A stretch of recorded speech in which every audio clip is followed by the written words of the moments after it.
Hello, నేను మీ CS రావు. యుగాలుగా ప్రతి సృష్టి దీని మీద రకరకాల అనుమానాలు ఉన్నాయి. చాలా వరకు పోతులూరి వీరబ్రహ్మేంద్ర స్వామి గారు ఏం జరగబోతుంది, ఏ యుగంలో అనేది చెప్పారు.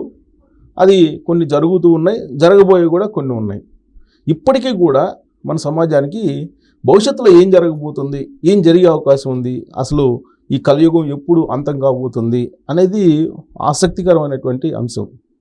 దాని మీద రీసెర్చ్ చేసినటువంటి వీరబ్రహ్మేంద్ర స్వామి గారి ఉపాసకులు అల్లూరి రాజశేఖర రెడ్డి గారు మనతోటి ఉన్నారు.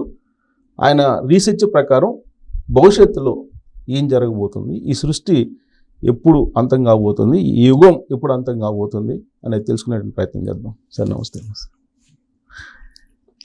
పరమపురుషుడు, దేవాతి దేవుడు, ఆదిదేవుడు, మహాదేవుడు, అఖిలాండ కోటి బ్రహ్మాండ నాయకుడు, సకల లోకాల సృష్టికర్త, కలియుగ ప్రత్యక్ష దయం, కాలజ్ఞాన సృష్టికర్త, నా గురుదేవులైన శ్రీ శ్రీ శ్రీ జగద్గురు శ్రీ మధ్యరాటు పోతులూరి వీరబ్రహ్మేంద్ర స్వామికి అనంత కోటి సాష్టాంగ నమస్కారం తెలియజేసుకుంటూ, ప్రణమ్య శిరసాదేవం గౌరీపుత్రం వినాయకం భక్తావాసం స్మరే నిత్యం ఆయుకామార్థ సిద్ధహే. గురు బ్రహ్మ గురు విష్ణు గురుదేవో మహేశ్వర, గురు సాక్షాత్ పరబ్రహ్మ తస్మై శ్రీ గురవే నమః. విశ్వకర్మ జగన్నాథం విశ్వకర్మ జగద్గురుం విశ్వకర్మ జగత్తేజం విశ్వకర్మ మయం జగత్. ఓం విశ్వసృష్టికర్త విశ్వకర్మ భగవాన్ నమః. సర్వసిద్ధి పదే దేవి సర్వదేవ స్వరూపిణి పావని శ్రీ గోమాత నమస్తుతే. వీరబ్రహ్మేంద్ర స్వామి వేదవాక్యములు ధరలో తప్పక జరిగినయ్యా, కలి మాయలో పడక మీరు నన్ను నమియు కడతేరు మార్గము వెతకండయ్యాను కాలజ్ఞానుడు వీరబ్రహ్మేంద్ర స్వామి వారు. ఆయన చెప్పిన కాలజ్ఞాన విషయాలు 100% జరుగుతుంది. కలిపురుషుని మాయలో పడక నన్ను నమ్మియు కడతేరు మార్గం చెప్పండి అని కాలజ్ఞానుడు స్వామివారు స్పష్టంగా కొన్ని వేల వాక్యాలు చెప్పడం జరిగింది. టోటల్ కాలజ్ఞానం 14,000 వాక్యాలు. అందులో 3,000 వాక్యాలు మనకు ప్రచారంలో ఉన్నవి. నాకు అనేకం జరిగిపోయి ఇప్పటిదాకా జరుగుతున్నవి, జరిగి తీరుతాయి. సో మీరు ఆల్రెడీ రీసెర్చ్ చేశారు, బుక్ రాశారు, ఎవ్రీ ఇయర్ దీన్ని అప్డేట్ చేస్తున్నట్టున్నారు. సో ఈ బుక్ లో జరిగిపోయి రాశారా, జరగబోయే కూడా? జరిగినవి, జరుగుతున్నవి, జరిగి తీరవలసినవి 3: past tense, present tense and future. మొత్తం ఫ్యూచర్లో ఏం జరగబోతుంది, స్వామి వీరభోగ వసంతరాలు అవతరణ ఎప్పుడు వస్తున్నారు, కలియుగం ఎప్పుడు అంతమవుతుంది, ఎలా ఉంటుందని చెప్పేసి దాన్ని స్పష్టంగా కాలజ్ఞాన సౌజన్య గ్రంథంలో వివరించడం జరిగింది. సో కలియుగం అంతం దాని మీద రకరకాల అభిప్రాయాలు ఉన్నాయి. అసలు లెక్కేయటమే రకరకాలుగా లెక్కేస్తూ ఉంటారు. మీ రీసెర్చ్ ప్రకారం కలియుగం అంతం ఎప్పుడు? కలియుగం అంతం 2034. ఆనందే ధనుజాబ్దే లోకేశన్ కలినాశనం అంటే 2036లో 32లో భూమి మీద జననష్టం ఎక్కువ సంభవిస్తుంది. 34లో ఆనంద సంవత్సరం బాగా ఆనంద సంవత్సరం నాగుమల్య రీతిగా నరులంతా చచ్చేటి ఇక ముందు వచ్చేను తెలియండి అన్నాడు. కాబట్టి 2034లో స్పష్టంగా చెప్పడం జరిగింది. ఆయన దర్శనం 2035 జరుగుతుంది. 2034 తర్వాత అసలు మీకు జనసంచారం ఉండదంటారా? 25% ఉంటుంది, 20% ఉంటుంది. అంటే స్వామివారి కాలజ్ఞానం 7 ఊర్లకు ఒక ఊరు, 7 గ్రామాలకు ఒక గ్రామం, 7గురికి ఒక్కరే మిగిలి ఉంటారన్నాడు. అంటే ఈ 2024-34 మధ్యన ప్రళయాలు, భూకంపాలు, వరదలు, సునామీలు, 360 రోగాలు, యుద్ధాలు, ఘోరమైన యుద్ధాలు జరుగుతాయి. కాలజ్ఞానంలో ఒక విషయం స్పష్టంగా చెప్పిన అంటే పెదకొమెర్ల గ్రామవాసులకు కాలజ్ఞానం బోధిస్తూ, ప్రభవ పార్థివ మధ్యే బహుప్రళయం నిశ్చయం అనంతరే ఆనంద మధ్యే రక్తపాతౌ రణరంగౌ భూమౌ బీభత్సం ప్రపంచ స్థితి అన్నాడు. ప్రభావనామ సంవత్సరం 1970 వచ్చింది, పార్థివనామ సంవత్సరం 2005 వచ్చింది. ఈ రెండింటి మధ్య 2 నెలల సునామీ వచ్చింది. 2004 సునామీ వచ్చింది. అందులో 14 పట్టణం నా రాకముందు 14 పట్టణం జలప్రాణ పాడయ్యను, అదే నా రాకకు గుర్తు అన్నాడు. 2005-34 మధ్యన అనంతరే ఆనంద మధ్యే 5-30 మధ్య రక్తపాతౌ రణరంగౌ భూమౌ బీభత్సం ప్రపంచ స్థితి అని కాలజ్ఞానంలో చాలా స్పష్టంగా శ్లోక రూపంలో చెప్పి ఉన్నారు. సో అంత నేను రీసెర్చ్ చేశాను కాబట్టి, ఆ పరిశోధన ఉన్నాం కాబట్టి, స్వామివారి ఉపాసన కాబట్టి నాకు స్పష్టంగా వివరణ తెలిసిందన్నమాట. ఓకే, అంటే మీకు ఎలా ఆయన శ్రీ మద్లూరి వీరబ్రహ్మేంద్ర స్వామి గారు చెప్పినటువంటి దాని మీద రీసెర్చ్ చేస్తున్నారా, లేదంటే మీకు వీరబ్రహ్మేంద్ర స్వామి గారి ఉపాసకులు కాబట్టి ప్రత్యేకంగా మీకేమైనా సందేశం ఇస్తారు ఆయన. సందేశం సార్, స్వామివారి నిత్య ఉపాసకుని కాబట్టి నాకు జరగబోయేది స్వామివారు ఏమి జరుగుతుంది అని ఆలోచించినప్పుడు అది మనకు టీవీలో కానీ పేపర్లో కానీ రావడము, నేను చూడడము, స్వామివారి దానికి నిదర్శనాలు గోచరించడము, ఇది దీనికి నిదర్శనం. నా భక్తులైన వారికి ఎప్పటికప్పుడు నిదర్శనాలు గోచరించేను అన్నాడు. ఆ విధంగా స్వామివారు చెప్పిన జరుగుతున్నప్పుడు అవి నేను నోట్ చేసుకొని గ్రంథం రాయడం జరిగింది అనమాట. సో ఇప్పుడు స్టార్ట్ అయింది అంటారు, కలియుగ అంతం స్టార్ట్ అయిందా? కలియుగ అంతం స్టార్ట్ అయింది 2024 క్రోధినామ సంవత్సరం మొదలుకొని ఉత్పాతాలు పెరిగిపోయినాడు. మీరు రీసెంట్గా చూసి ఉంటారు, దుబాయ్లో 1.5 సంవత్సరాలు పడాల్సిన వర్షము 1 గంటలే పడ్డది. అసలు దుబాయ్లో వర్షాలు పడవు, 1.5 గంటలే పడ్డది. అంటే అది ఎంత వర్షం బీభత్సం వస్తుంది. 144 సెంటీమీటర్ల వర్షపాతం నమోదైంది. అలాగే బెంగళూరులో కూడా జరిగింది. మొన్న వయనాడులో జరిగింది కూడా అదే, మన కేరళ వయనాడులో దాదాపు అంటే కొండ చర్యలు విరిగిపడి అనేకులు సమస్యపోయారు, లక్షలాది గుండ్లు దొరికి అనేకులు సమస్యపోయారు అన్న కాలజ్ఞానులు. అలాగే న్యూపు గిన్యాలో 2000 మంది చనిపోయారు.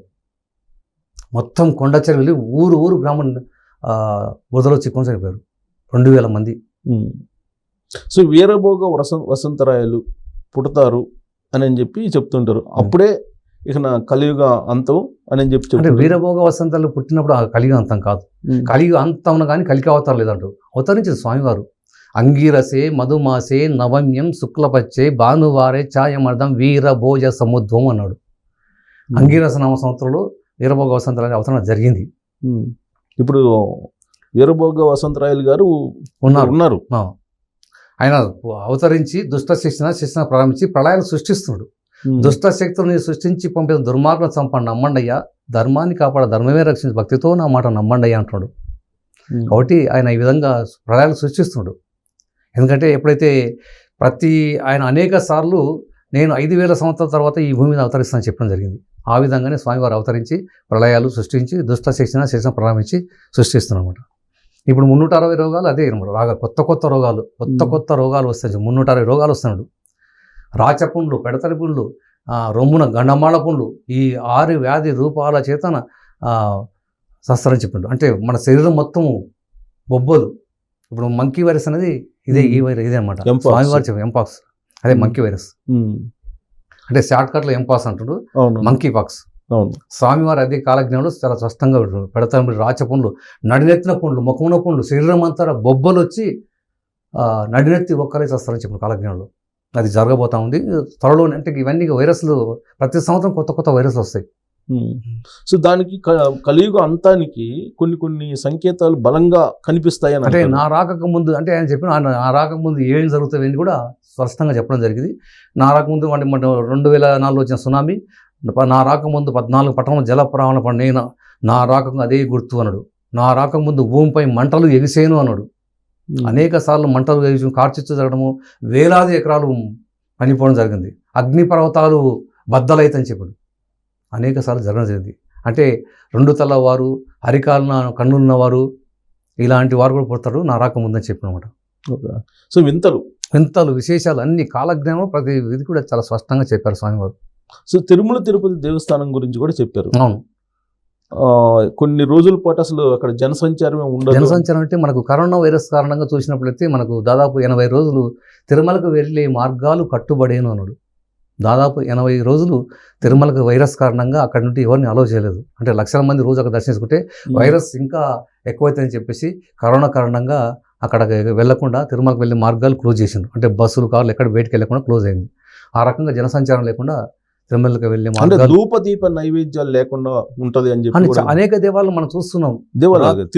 తిరుమలలో అలాంటి ధూపదీప నైవేద్యం అంటే ఇప్పుడు ఇలాంటి పరిస్థితి రాబోతా ఉంది. ఇంకా ఫ్యూచర్లో ఉందంటారా? ఫ్యూచర్లో ఈ రాబోయే 10 సంవత్సరాల్లో జరగబోతుంది. 2034 జరిగి తీరుతుంది, అందులో సందేహం లేదు. 2034 లోపల ఇవన్నీ జరిగి తీరాల్సింది. ఇంకోటి కనకదుర్గమ్మ ముక్కుపోటు కన్నా అంటుంది అని చెప్పాడు. అంటే కృష్ణాది ఉప్పొంగి కనకదుర్గ ముక్కు పొంగిని అంటేనాడు. అది 2030 లోపల సాధారణ జరిగి తీరుతుంది, సాధ్యం. పుటక అనేది చాలా హైట్ గా ఎంత పొంగినా కానీ నేను రీసెంట్గా నిన్న అంటే గురువారం నాడు విజయవాడ అమ్మవారిని దర్శించుకొని వచ్చాను మొన్న. అక్కడ ముక్కు పొంగిన అంటే దాదాపు మనకు ఈ వాటర్ మన కృష్ణానది తీసుకుంటే దాదాపు అంటే 100 feet హైట్లో ఉంటుంది. 100 feet హైట్ అంటే దాదాపు 10 ఫ్లోర్లు ఆ హైట్లో ముక్కు పొంగును తాకుతుంది. అప్పుడు అనేక వందల గ్రామాలు నీళ్ళలో మునిగిపోతాయి. మొత్తం ఎక్కడంటే దాదాపు కోట్ల మంది జనం నశిస్తారు. ఎప్పుడు ఎక్స్పెక్ట్ చేయొచ్చు దాన్ని? ఎక్స్పెక్ట్ చేసి 2030లో జరుగుతుంది, 30 లోపు జరుగుతుంది, 2030 లోపు. సో 34 దాకా కూడా అవసరం లేదు. 34 కూడా అవసరం లేదు. అంటే మంత్ టోటల్ ఎన్ని 2034లో పోతాను కదా. ఇప్పటి స్టార్ట్ క్రోధినామ సంవత్సరాన్ని ఉత్పాతాలుగా విపరీతంగా జరుగుతాయి. క్రోధినామ సంవత్సరం అంటే ఏప్రిల్కి అయిపోతుందిగా సార్. క్రోధినామ సంవత్సరం మొదలుకొని ఆనందనామ సంవత్సరం లోపల అంటే 2024-34 మధ్యకాలంలో ఈ ప్రళయాలు, భూకంపాలు, వరదలు, సునామీలు, ప్రపంచం అల్లకొల్లోలం, బీభత్సం. అది సో మొత్తం మనం ప్రపంచాన్ని ఖండాలుగా చూస్తాం కదా. ఇప్పుడు ఏ ఖండానికి ఎక్కువగా వీరబ్రహ్మేంద్ర స్వామి గారు చెప్పింది అంటే మన ఖండానికంటే ఇప్పుడు కొన్ని దేశాలు కొన్ని మనకు అంటే చెప్పాలని చెప్పడం కానీ కొన్ని దేశాలు నామరూపాలు లేకుండా సముద్ర తీర ప్రాంతాలు, నదీ తీర ప్రాంతాలు, లోకమందలి జనములంతా నీరు నిప్పున మునిగిపోతారు, చెప్పలేదంట అనకపోయేరు, నరులార గురిని చేరి మొక్కుతే బ్రతక నేర్చేరు అన్నాడు స్వామి కాలజ్ఞుడు. కాబట్టి ఈ నదీ సముద్ర తీర ప్రాంతాలన్నీ మ్యాక్సిమం అన్ని అవి సముద్ర తీరంలో ఉన్నవన్నీ మొత్తము కొన్ని దేశాలు నామరూపాలుగా అవుతాయి. జలప్రళయం అంటే ఉత్పాదాలు ఇప్పుడు మనకి ఎట్లా విజయవాడ దగ్గర వచ్చిన చిన్నది ఇప్పుడు స్టార్టింగే, అది మనకు ఒక శాంపిల్ మాత్రమే. దీనికే ఎంత అల్లకొల్లం అయిపోయింది. అంటే రాబోయే కాలంలో ఎంత జలప్రళయం జరుగుతుంది, అంత అమ్మవారి ముక్కుపోగులు అంటే ఎంత నీరు వస్తుంది, ఎన్ని వందల గ్రామాలు నీళ్ళలో మునిగిపోతుంది, కోట్ల మంది నశిస్తారు. నీరు నిప్పు అంటే అణుబాంబులు వేసుకుంటారు, యుద్ధాలు జరుగుతాయి. ఇప్పుడు మన ఉక్రెయిన్ రష్యాకి జరుగుతుంది. ఇవన్నీ కొన్ని దేశాలు అటు ఇటు విడిపోతాయి అన్నమాట. అన్నీ సపరేట్ అయిపోయి దేశాలను ఒక దేశం ఒక దాడి చేసుకుంటాయి. క్షణకాలం సార్ ఒక అణుబాంబు వేసుకుంటాయి. అణుశక్తి గణతని పోడేరా అధిమృత్యు దేవత చంపేనన్న కాలజ్ఞంలో. కాబట్టి అణుబాంబులు ఆ విధంగా వేసుకోవడం వల్ల జనం నశిస్తారు. సమయం లేదు అంతే. తినటానికి తిండి కూడా ఉండే పరిస్థితి ఉండదు అంటే అగ్గిపెట్టి బియ్యం కొన్ని వేల రూపాయలు కరువు కాటకాలు వచ్చినాయా, కోడిగుడ్డుతో బియ్యం కొలిచేరయ్యా స్వామి అని చెప్పి కోడిగుడ్డుతో బియ్యం పెళ్లికి వచ్చిన పెద్దనారికి పానకమ్ములు ఇచ్చి పంపేరయ్యా కాలజ్ఞంలో. ఇప్పుడు మనం ఎవరన్నా ఒక పెళ్ళి విందుకు వెళ్తే మనకు 100 రకాల వంటలు చేస్తారు. చికెను, మటను, తర్వాత అన్నము, మొత్తము పొలావ్ అని రకరకాల అన్ని పెడతారు. కూల్ డ్రింక్స్, ఫ్రూట్స్, ఐస్ క్రీమ్లు, ఎన్నో రకాల వంటకాలు చేసి మనకు తినడానికి అన్ని రకాలు ఉంటాయి. కానీ రాబోయే కాలం అంటే 2030 అంటే దాదాపు 6-7 సంవత్సరాల తర్వాత ఇక పెళ్ళికి వచ్చిన పెద్దలందరికీ కనీసం పానకం ఇచ్చే ఇదే మా దగ్గర అంతకంటే శక్తి లేదు. ఎందుకంటే ఈ 2030లో జరిగే అంటే ఈ ఆంధ్రప్రదేశ్కి ఎఫెక్ట్ ఉంది. స్వామివారు చెప్పిందంటే గోల్కొండ, కొండవీడు, వినుకొండ, తాడిపత్రి, గుత్తి, బళ్ళారి, నెల్లూరు, మునిమడుగు, ఈతముక్కల, గుంటూరు, మంగళగిరి, బెజవాడ, ఖమ్మం, కర్నూలు, మార్కాపురము, తంజావూరు, పుష్పగిరి, కంచి, మైసూరు, చెన్నపట్నం ఈ తావులలో రూపాయకు చిట్టెడు బియ్యం అమ్మేరున్నాడు. అంటే ఎలాంటి జలప్రలయం రాబోతుంది ఊళ్ళకు. ఈ ప్రళయం వచ్చినప్పుడు ఇలాంటి పెద్ద ప్రళయం వచ్చి ఊళ్ళకు గ్రామాలు మొత్తం కొట్టుకపోతే అసలు బియ్యం అనేది దొరకడం చాలా కష్టం అనమాట. కాబట్టి ఇప్పుడు మనం బస్తాలు, లారీల్లో పెద్ద పెద్ద బస్తాలు వేసి గోడౌన్లు నింపుతున్నాం. రాబోయే కాలంలో రూపాయలు చిట్టెడు కోడిగుడ్డుతో బియ్యం కొలిచే రోజులు రాబోతుందంటే చాలా కరువు తాండవనబోతుంది అన్నమాట. గోల్కొండ అంటే హైదరాబాద్, గోల్కొండ, కొండవీడు అంటే గోల్కొండ అక్కడ కూడా గోల్కొండ ఇంకోటి. ఓకే, గోల్కొండ, కొండవీడు, వెనుకొండ ఇవన్నీ. ఇప్పుడు ఒకవైపు ఏమో కరువు అంటున్నారు, ఇంకొక వైపు ఏమో వరదలు అంటున్నారు. అవును. మరి ఈ రెండింటికి ఎట్లా కరువు వస్తేనేమో మీరు అన్నట్టు అంటే ఇప్పుడు కరువు అంటే మీరు చూడండి, ఇప్పుడు జలప్రలయం వచ్చినప్పుడు మొత్తం ఊళ్ళు గ్రామాలు మొత్తం కొట్టుకున్నప్పుడు ఒంట్లో ఉన్న బియ్యము అన్నీ తీసుకుపోయినప్పుడు మనకేముంటుంది? అప్పుడు కరువే కదా. కరువు అంటే 2 రకాలు వస్తుంది. అంటే ఇప్పుడు మొత్తం వర్షాలు పడవు, బీభత్సం అంటే వర్షాలు పడకపోవడం వల్ల పంటలు పండవు, ఆహార ధాన్యాలు ఉండవు, అప్పుడు తినడానికి తిండి ఉండడు.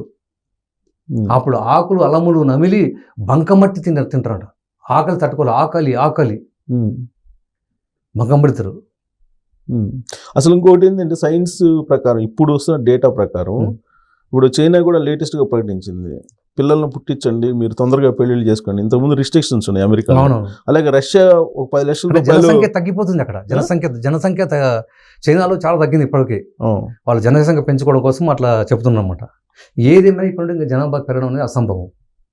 అవునా? 700 కోట్ల భూములో పొట్టు పోయి గట్టి నిలిచినాడు. ప్రపంచ జనాభా 790 కోట్లు. ఐక్యరాజ్యసమితి చెప్తుంది ఏంటంటే 800 కోట్లు దాటిందంట. 2011 వాళ్ళు లెక్కలు వేసి జనాభా లెక్కలు జరిగాయి. అప్పటి నుండి 2011 ఇప్పటి వరకు జనాభా లెక్కలు చేయలేదు. వాళ్ళు అప్రాక్సిమేట్లీ 200 కోట్లు అని చెప్తారు. కానీ ఇక్కడ కాలజ్ఞానం చెప్పుడే 700 కోట్ల భూమిలో పొట్టు పోయి గట్టు నిలిచినాడు. అంటే ధర్మానికి విరుద్ధంగా, ధర్మానికి వ్యతిరేకంగా ఉన్న వాళ్ళు, అక్రమాలు, అన్యాయాలు, మోసాలు, రకరకాలుగా ధర్మానికి విరుద్ధంగా ఉన్న వాళ్ళని కూడా పొట్టుపోయి గట్టించాలి. అంటే భక్తిపరంగా ఆధ్యాత్మిక వారికి ఉంటారు, ధర్మానికి విరుద్ధంగా ఉన్నవారు మట్టిలో కలిసిపోతారని కాలజ్ఞానం చెప్తుంది. అంటే ఇప్పుడు కారణం ఏంటి జనం నశించిపోవడానికి కారణం? పిల్లలు పుట్టకపోవడానికి, పిల్లలు పుట్టనేటువంటి పరిస్థితి ఎందుకు వస్తుంది అంటారు? టెక్నాలజీ పెరిగిపోయింది. ఇప్పుడు సైన్స్ ఇప్పుడు చూస్తున్నాం మనకు వచ్చిన తర్వాత, స్మార్ట్ ఫోన్లు వచ్చిన తర్వాత అందరూ ఎక్కువగా స్మార్ట్ ఫోన్లు చూస్తూ, అంటే దీని మీద దానివల్ల చాలా ఎఫెక్ట్ అవుతుంది అనమాట. చాలామంది సంతానం కూడా లేకుండా పోతుంది. అంటే జనాభా తగ్గాలి కాబట్టి ఆ రకంగా సంతానం కూడా కలగడానికి కారణం అవుతుంది. అంటే మరణాల సంఖ్య పెరిగి మరణాల జనసంఖ్య జనాలు తగ్గి, బ్రహ్మదేవుని సృష్టించే పని తగ్గిపోతుంది. యమధర్మరాజుకి పని భారం అవుతుంది అని చెప్పాడు. యమునికి పరభారం అయితే ఎక్కువ అధిక చావులు జరుగుతుందన్నమాట. చనిపోయే సంఖ్య పెరుగుతున్నాం రోజు రోజుగా. అంటే ఎముడు శివ తాండవం వాడుతున్నాం ఖచ్చితంగా. ఎప్పుడు ఇది మొత్తం 34 లోపల జరిగిపోవాలి. 34 లోపల 75% పోతుంది. దాదాపు ఇప్పుడు 790 కోట్ల జనాభా మనం అప్రాక్సిమేట్లీ చూసుకుంటే, ఆ 790 కోట్లలో 6 భాగాలు నశిస్తారు. 7 ఊర్లకు ఒక ఊరు, 7 గ్రామాలకు ఒక 7గురు ఒక్కరే మిగిలి ఉంటారు కాలజ్ఞానంలో. అంటే ఈ కలియుగంలో 3 భాగాలు పాపం. అంటే మొత్తం యుగాలు 4: కృతయుగము, త్రేతాయుగము, ద్వాపరయుగము, కలియుగం. ఈ చివరిది కలియుగం అనమాట. అంటే 3 భాగం, ఒక్కొక్క భాగము ఒక్కొక్క యుగం అయిపోగానే ఒక భాగం భూమిలో మునిపోవడం జరిగింది. 3 భాగాలు అయిపోయింది, 3 యుగాలు అయిపోయింది, 3 భాగాలు భూమి నీళ్ళు ఉన్నాయి, ఒక భాగం మాత్రమే యుగాలు లెక్కన వస్తుందంటారా భూభాగం? ఇప్పుడు 4 యుగాలకు సంబంధించి 4 యుగ ధర్మాలు ఉన్నాయి. 4 యుగాలు: కృతయుగము, త్రేతాయుగము, ద్వాపరయుగం, కలియుగము. కృతయుగ ప్రమాణం వచ్చేసి 17,28,028,000. త్రేతాయుగం వచ్చేసి 12,96,000. ద్వాపరయుగం వచ్చి కాల ప్రమాణం వచ్చి 8,64,000 సంవత్సరాలు. కలియుగ ప్రమాణం 4,32,000 సంవత్సరాలు. ఈ మొత్తము 4 యుగాలు కలిపి 42,20,000. అంటే ఇది మహాయుగం. ఇలాంటి యుగాలు 71 గడిస్తే ఒక మన్వంతరము. మన్వంతరం అంటే ఇప్పుడు ఈ మన్వంతరంలో మనకు పురాణంలో 14 మన్వంతరాలు చెప్పారు.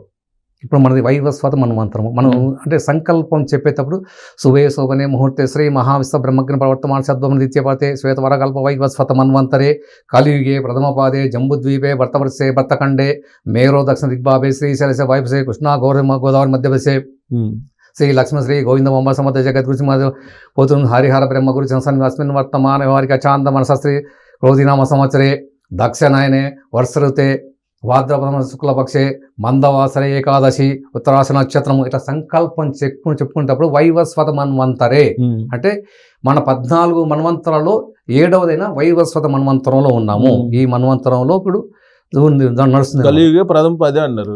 కలియుగే ప్రథమ పాదే జంబూద్వీపే భరతవర్షే వేరో దక్షిణ వైవస్వత మన్వంతరే.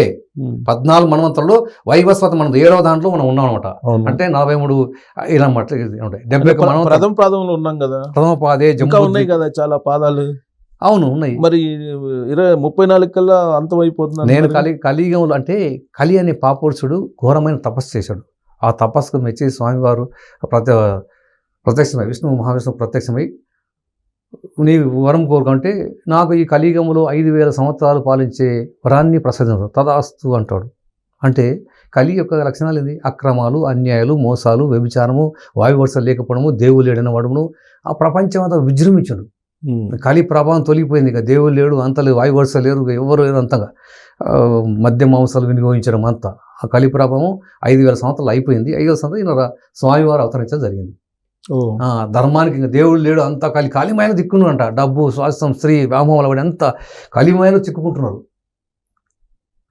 స్త్రీకి లొంగినవాడు ఏడ చూచిన ఆడ ఉన్నారయ్యా, హరికి లొంగినవాడు అదెక్కడను అంతో తెలియట గొప్ప చిక్కేనయ్యా అంటున్నాడు కాలజ్ఞానుడు. కాబట్టి హరికి అట్లా ఆ విధంగా కలిమాయలు చిక్కుకుంటారు. స్త్రీకి డబ్బు వ్యామోహాల పడిపోతున్నాడు. వ్యామోహాల పడి ఇదే దైవం లేదు, ఏమి లేదు, తల్లిదండ్రులను పట్టించుకోకపోవడము, వాయువర్షాలు లేకపోవడము, మద్య మాంసాలు వినియోగించడము, ఇట్లా దేవుడు లేని వితండవాదాలు జరుగుతున్నాయి. ఇప్పుడు చూస్తూనే ఉన్నాం. దేవుడు లేడు అని వాద ప్రతివాదన చేస్తున్నారు. ఎక్కడో నాకు చూపించంటాడు. దానికి వచ్చి చూపించని వాళ్ళు సభలు సమావేశాలు పెట్టుకొని దేవుడు లేడు ఏమో ఉంటే నాకు చూపించని అంటాడు. సకల ప్రాణుల రూపంలో దైవమే నీ ముందున్నాడు రా, ఎక్కడో దైవం ఉన్నాడు అనుకొని వెర్రిగా నీవేలా వెతికేవరు అంటాడు. ప్రతి ప్రాణిలో నీలోనే దైవం ఉన్నాడు, దేవుడు ఎక్కడో ఉన్నాడు, వెర్రిగా నీవేలా వెతుకుతున్నావు అని చెప్తున్నాడు. విజ్ఞాన శాస్త్రమని విర్రవేగుటే గాని మరణింపకుండా బ్రతికించే వారెవరయ్యా, తక్కినవని పశుపక్షాలు తెచ్చు మరి మీ గొప్ప ఏమిటో చెప్పండి అంటారు. విజ్ఞాన శాస్త్రం, సైన్స్, దేవుళ్ళు అంతా అంటారు. చావకుండా ఆపలేరు, చచ్చినవాడిని బతికించలేరు. మరి మీ గొప్ప ఏంటి అసలు అంటున్నారు. బతికిస్తున్నారంట, ధన్వంతరి కనిపెడుతున్నారంట రష్యాలో. అసంభవం. పుతిన్ అనౌన్స్ చేశాడు. పుతిన్ అనౌన్స్ అనౌన్స్ చేయను కదా సార్, బతికించ రష్యా అధ్యక్షుడు పుతిన్. వైజ్ఞానికులు కొన్ని అమరజీవి, అమరత్వం కోసం ఆల్రెడీ మెడిసిన్ కనిపెట్టారు. వైజ్ఞానికులు కొన్ని పరిశోధనలు చేసి మరణాన్ని హరికట్ట చూచేరయ్యా, అది చేస్తే మీ దైవం ఎందుకు మీకు చెప్పండి అయ్యా అంటున్నాడు. మరణాన్ని అరికట్టని చూస్తుంది సృష్టికి. ఇప్పుడు జ్ఞానం, భగవంతుడు మనిషికి జ్ఞానాన్ని ఇచ్చాడు. సృష్టికి ప్రతిష్ఠ చేయగల శక్తి దైవం జ్ఞానం ఇచ్చాడు. ఆ జ్ఞానంతో దేవుడు లేడు, అంతా నేనే సృష్టించాను, నేనే చేశాను, నేను సృష్టించాను, నేను కనుక్కున్నాను అనుకుంటే అది నిత్య యవ్వనం, అమరత్వం ఇది సాధ్యము అని చెప్పి సైన్స్ చెప్తుంది లేటెస్ట్గా. కొన్ని సాధ్యము, నిత్యవనం అంటే యవ్వనాన్ని కొంచెం చేసుకోవచ్చు, కానీ మరణాన్ని అరికట్టలేరు, చావును ఆపలేరు, చచ్చిన వాడిని బతికించలేరు. కానీ ఇప్పుడు దానికి సృష్టికి ప్రతి సృష్టి అంటే సమాంతరంగా ప్రపంచాన్ని సృష్టిని తీసుకెళ్ళి సృష్టికి ప్రతిష్ఠ చేయగల శక్తి దైవం మీద మనం ఎదురుకి ఇచ్చారు. మనం దాన్ని సృష్టి చేస్తున్నాము, చేయిస్తున్నాడు అంతే. చేతిలోని ముద్ద నోటిలోనికి పోదు, శివనాజ్ఞ లేనిదే తెలియండి అయ్యా. అంటే మన చేతి ఉన్న ముద్ద మన నోటి మంటే శివనాజ్ఞ కావాలా. మళ్ళీ ఇవన్నీ ఎవరు? ఆయన ఆజ్ఞ పడుతూ నడుస్తుంది. ఆయన సృష్టి, ఆయన జ్ఞానం ఇస్తే మనం చేస్తున్నాము. ఇప్పుడు దాన్ని కలియుగ అంతం కూడా ఆయనే చేపిస్తున్నాడా వీళ్ళ చేత? అంటే ఇప్పుడు కలికి ఇచ్చిన 5000 సంవత్సరాలు అయిపోయింది కాబట్టి దుష్ట శిష్యరాశినాథం అవతరించి ప్రళయాన్ని సృష్టిస్తున్నాడు. అందుకని 7 నూర్ల కోల పొట్టుపోయి అంటే ధర్మానికి వ్యతిరేకం ఉన్న వాళ్ళను ప్రళయాలు, భూకంపాలు, వరదలు, సునామీలు, 360 రోగాలు, యుద్ధాలు సృష్టిస్తున్నాడు. సృష్టించి క్రియేట్ చేసి జననష్టం చేస్తున్నాడు. అట్లా కలియుగంలో కలియుగ ధర్మం ఏంటంటే పరమ చండాలు రాజ్యాలు వెళ్తారని ఉంది. అవును, ఉందా? కలియుగం అంతే. కలియుగం అంటే ఎలా ఉంటుంది? అన్ని వ్యతిరేక దిశలు నడుస్తాయి అన్నమాట. అంతే. అంటే ఎంత చండాలం పనులు చేస్తే అంత బాగా కలియుగం అంతే. కలియుగం అంత వ్యతిరేకం ఉంటుంది అంతే. ఎప్పుడు దాకా 2034 దాకా ఇంకా 34 లేదు, అయిపోయింది. ఇప్పుడు 34 స్టార్ట్ అయింది. క్రోధనామ సంవత్సరం మొదలుకొని ఇక ఇవన్నీ దుష్టశ ప్రారంభించండు. 34 లోపల ఇవన్నీ జరిగిపోతాయి. అదే 34 తర్వాత అంటే ధర్మానికి అనుకూలంగా ఉన్నవారు, ధర్మబద్ధంగా ఉన్న వారికి మంచి రోజు రాబోతుంది. అదే మేషరాశిలో శని ప్రవేశం అయితే మేలు కొందరికి జరిగేనుమా, దోషకారుల దూలైపోయారు, ధూమకేతులు ముంట పెట్టేను అన్నాడు కాలజ్ఞానుడు. కాబట్టి ఆ రకంగా మేలు కొందరికంటే భక్తులైన దైవభక్తులైన పుణ్యాత్మకు మంచి జరగబోతుంది. ధర్మానికి వ్యతిరేకంగా అధర్మంగా ఉన్న వారికి ఇక అంటే మేషరాశి అన్నప్పుడు 2020లో అప్పుడు అంటే జనాష్టం అప్పుడు ఎక్కువ జరిగిపోతుంది. ప్రళయాలు, భూకంపాలు, వరద, సునామీ వల్ల వాళ్ళు నశిస్తారు అని చెప్తున్నారు మీరు. కానీ ప్రతి యుగానికి ధర్మాలు ఉన్నాయి. కృత యుగానికి ఒక ధర్మం ఉంది, త్రేతాయుగానికి ఒక ధర్మం ఉంది, ద్వాపర యుగానికి ఒక ధర్మం ఉంది, కలియుగానికి ఒక ధర్మం ఉంది. ఈ ధర్మానికి వ్యతిరేకంగా ఉంటేనే పాపం అని అంటారు కొంతమంది. ఏమంటారు? ధర్మానికి వ్యతిరేకంగా ఉంటే పాపం అంటారు. అవును సార్. ఈ కలియుగ ధర్మం అనేది కలియుగ ధర్మం 5000 సంవత్సరాలు కలికి ఇచ్చిన 5 సంవత్సరాలు అయిపోయింది. కాబట్టి ఈ కలిలో ఇప్పుడు ప్రతి వాద ప్రతిమ జరుగుతున్నాయి కదా. తల్లిదండ్రులు పట్టించుకోకపోవడము, స్త్రీలపై అత్యాచారాలు పెరిగిపోయినవి, అంటే పుట్టిన పిల్లలను అంటే ఆడపిల్ల అని తెలిస్తే గర్భంలో చంపేయడము, దేవుని యొక్క భూములను తీసేసుకోవడము, దేవుని విగ్రహాలు దొంగిలించడము, దేవుని హుండీలో డబ్బులు తీసుకోవడము, ఇవన్నీ ధర్మానికి ఇప్పుడు కలియుగంలో కలిధర్మం అది చెప్తుంది కదా. అదే ఆ ధర్మం అయిపోయింది సార్. కలిధర్మం అదే 5000 సంవత్సరాల వరకు అది ఆ కలిధర్మం అయిపోయింది. కాబట్టి ఇది వీరభోగ వసంతలో అవతరించుడు. ఆయన వ్యతిరేకంగా ఉన్న వాళ్ళని తీసేస్తామట. అధర్మంగా ఉన్న వారిని ప్రళయాలు సృష్టించి దుష్ట చేసిన ప్రారంభించి ప్రళయం సృష్టిస్తుంది. అది అయిపోయింది. ఆ పీరియడ్ అది అయిపోయింది. 5000 సంవత్సరాలు అయిపోయింది. కానీ అది వీరభోగ వసంతరాయలు జన్మించారంటానికి ఏదో తెల్ల కాకి వస్తుంది ఇలాంటివన్నీ చెప్తుంటారు కదా. జన్మించడానికి ఆ స్వామివారు నా రాకకు ముందు ఇవన్నీ చాలా నిదర్శనం చూసినా అవన్నీ జరిగిపోయి. నా రాకకు ముందు, నేను రావడానికి ముందు భూమిపై మంటలు ఎగిసాను, నా ఈశాన్య వగన అంటే కందిమల్ల ఈశాన్య వగన నవరత్న మంటపాలు వేసాను, అవన్నీ జరిగిపోయినాయి అన్నమాట. అవును, అవన్నీ జరిగిపోయినాయి. కానీ యాగంటి అక్కడ నందీశ్వరుడు రంకె వేసాను, యాగంటి నందీశ్వరుడు రంకె వేసి కాళ్ళు దివ్వి వీరభోగ వసంతాలు వస్తున్నాయని మాట్లాడుతుంది అన్నమాట. అంటే రాబోయే కాలంలో ఇప్పుడు 24-34 మధ్యన భారతదేశ వ్యాప్తంగా మన యొక్క అష్టాదశ శక్తిపీఠాలు కానీ, పవిత్రమైన దేవాలయాలు కానీ, దేవతలు మాట్లాడము, డ్యాన్స్ చేయము, పాట పాడము, ఇవన్నీ మహిమలు అనేకంగా చూపబోతున్నారు. శ్రీశైలంలో మల్లికార్జున స్వామి మనసులతో మాట్లాడతాడు, వీరభోగ వసంతాలని వస్తాడని చెప్తాడు. భూమి నుండి మాటలు వినిపిస్తాయి, ఆకాశం నుండి వీరభోగ వసంత మాటలు వినపడతాయి. అట్లా అంటే మనం అందరూ వినొచ్చు అంటారా? బతికి జరిగి తీరబోతా ఉంది. అది ఎక్కువ సమయం లేదు. అంటే దేవుడు ప్రత్యక్షం కాబోతున్నాడు అదే అదే పుణ్యాత్ములకి, అంతేనా? భద్రాచలం శ్రీరాముని విగ్రహం భక్తులతో మాట్లాడిపోయినాడు. భద్రాచలం శ్రీరాముని భక్తులతో మాట్లాడతాడు. అది జరగబోతుంది ఇంకా అతి త్వరలో. వెంకటేశ్వర స్వామి కలియుగం వెంకటేశ్వర స్వామి మహిమలు పెరిగిన ఆ స్థలంలో అద్భుతాలు జరిగినాడు. ఆ స్థలం ప్రతిరోజు జరుగుతున్న అద్భుతాలే. వెంకటేశ్వర మహమ్మదీలు అక్కడ మా బీబీ నాంచారమ్మ వెంకటేశ్వర స్వామి పెళ్లి చేసుకున్నాం కాబట్టి ఈమె మీ దేవుడు కాదు మా దేవుడు అని మహమ్మదీలు వాళ్ళు వచ్చి, ముస్లిమ్స్ వచ్చి వాదనకు దిగుతారు. మీ దేవుడు ఎందుకైతే ఇది మా దేవుడు, వెంకటేశ్వర స్వామి మా దేవుడు, బీబీ నాంచారం పెళ్లి చేసుకున్నాడు మా దేవుడు అని చెప్పేసి వాళ్ళు వాదన దిగుతారు ముస్లిమ్స్ వాళ్ళు. సో అలాంటివి చూడబోతున్నాం, అవన్నీ జరగబోతా ఉన్నాయి. ఇంకా అద్భుతాలు ఏంటి తిరుమలలో ఏం జరగబోతుంటాయి? తిరుమల రాబోయే రోజులు ఏం జరిగే అవకాశం ఉంది?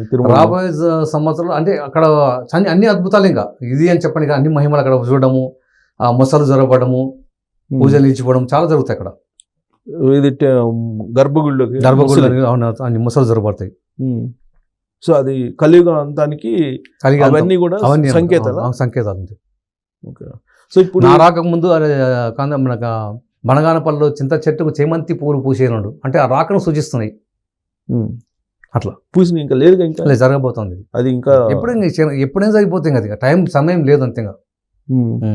ఆయన చెప్పిన సంవత్సరం 5000 సంవత్సరాల తర్వాత అంటే మనకు 5033కు అంటే 5033కు కలియుగము అంటే అంగిరసనామ సంవత్సరంలో అప్పటి నుండి స్టార్ట్ అయిందన్నమాట. ఇంకొకటి ఏంటంటే రాబోయే రోజుల్లో మగవాళ్ళు కొరత ఏర్పడుతుంది. ఒక మగవాడికి 10 మంది ఆడవాళ్ళు, ఆడవారికి ఆయుసు పెరిగాను మగవారికి ఆయుసు పెరిగాను మగవారికి ఆయుసు తగ్గాను కాలజ్ఞానుడు. అంటే వీళ్ళు మనము చూస్తున్నాము అంటే యుద్ధాల్లో కానీ చాలామంది అంటే యాక్సిడెంట్లో చనిపోవడము, హార్ట్ అటాక్ రావడం, ఎక్కువ మగవారి చనిపోతున్నారు. ఇంటికి యజమాని లేకపోయాను, ఎవరికి వారే యజమానులు అయ్యాను కాలజ్ఞానుడు. చాలామంది చూస్తే ఎంతోమంది లెక్కలు చూస్తే ఎక్కడ చూసినా వితంతువులు చాలా ఉన్నారు. ఇంటికి యజమానులు లేకుండా చనిపోయే వాళ్ళు ఎక్కువ మగవారే ఉన్నారు. వాళ్ళకి ఆయుష్ తక్కువ, మగవారికి ఆడవారికి ఆయుష్ ఎక్కువ. అట్లా అంటే ఒక మగవాడికి 10 మంది మోహించేది. అంటే మగవారి ఇప్పుడు యుద్ధాల్లో ఇవాళ జరిగినప్పుడు చాలామంది జనసంఖ్య నశించినప్పుడు ఆడవారి సంఖ్య పెరిగిపోతుంది, మగవారి సంఖ్య తగ్గిపోతుంది. ఒక మగవాడిని 10 మంది మోహిస్తారు అనమాట, ఎంత పడతారు. అట్లా ఆ రోజు రాబోతా ఉన్నాయి. 5-6 సంవత్సరాలు ఇవి జరగబోతుంది, అంతేగా ఎక్కువ సమయం లేదు. దీంట్లో మనకి యాక్చువల్గా మన సిద్ధాంతం ఏం చెప్పింది అంటే బ్రాహ్మలు, వైశ్యులు, క్షత్రియులు, శూద్రులు అంటారు కదా. దానికి ఏదో ముఖం నుంచి పుట్టిన వాళ్ళు కొంతమంది, నడువు నుంచి పుట్టిన వాళ్ళు కొంతమంది, ఛాతి నుంచి పుట్టిన వాళ్ళు కొంతమంది, పాదాల నుంచి కొంతమంది ఎట్లా అంటారు కదా. ఇప్పుడు ఈ కలియుగాంతంలో ఈ వేరియేషన్ కూడా ఉంటుందా?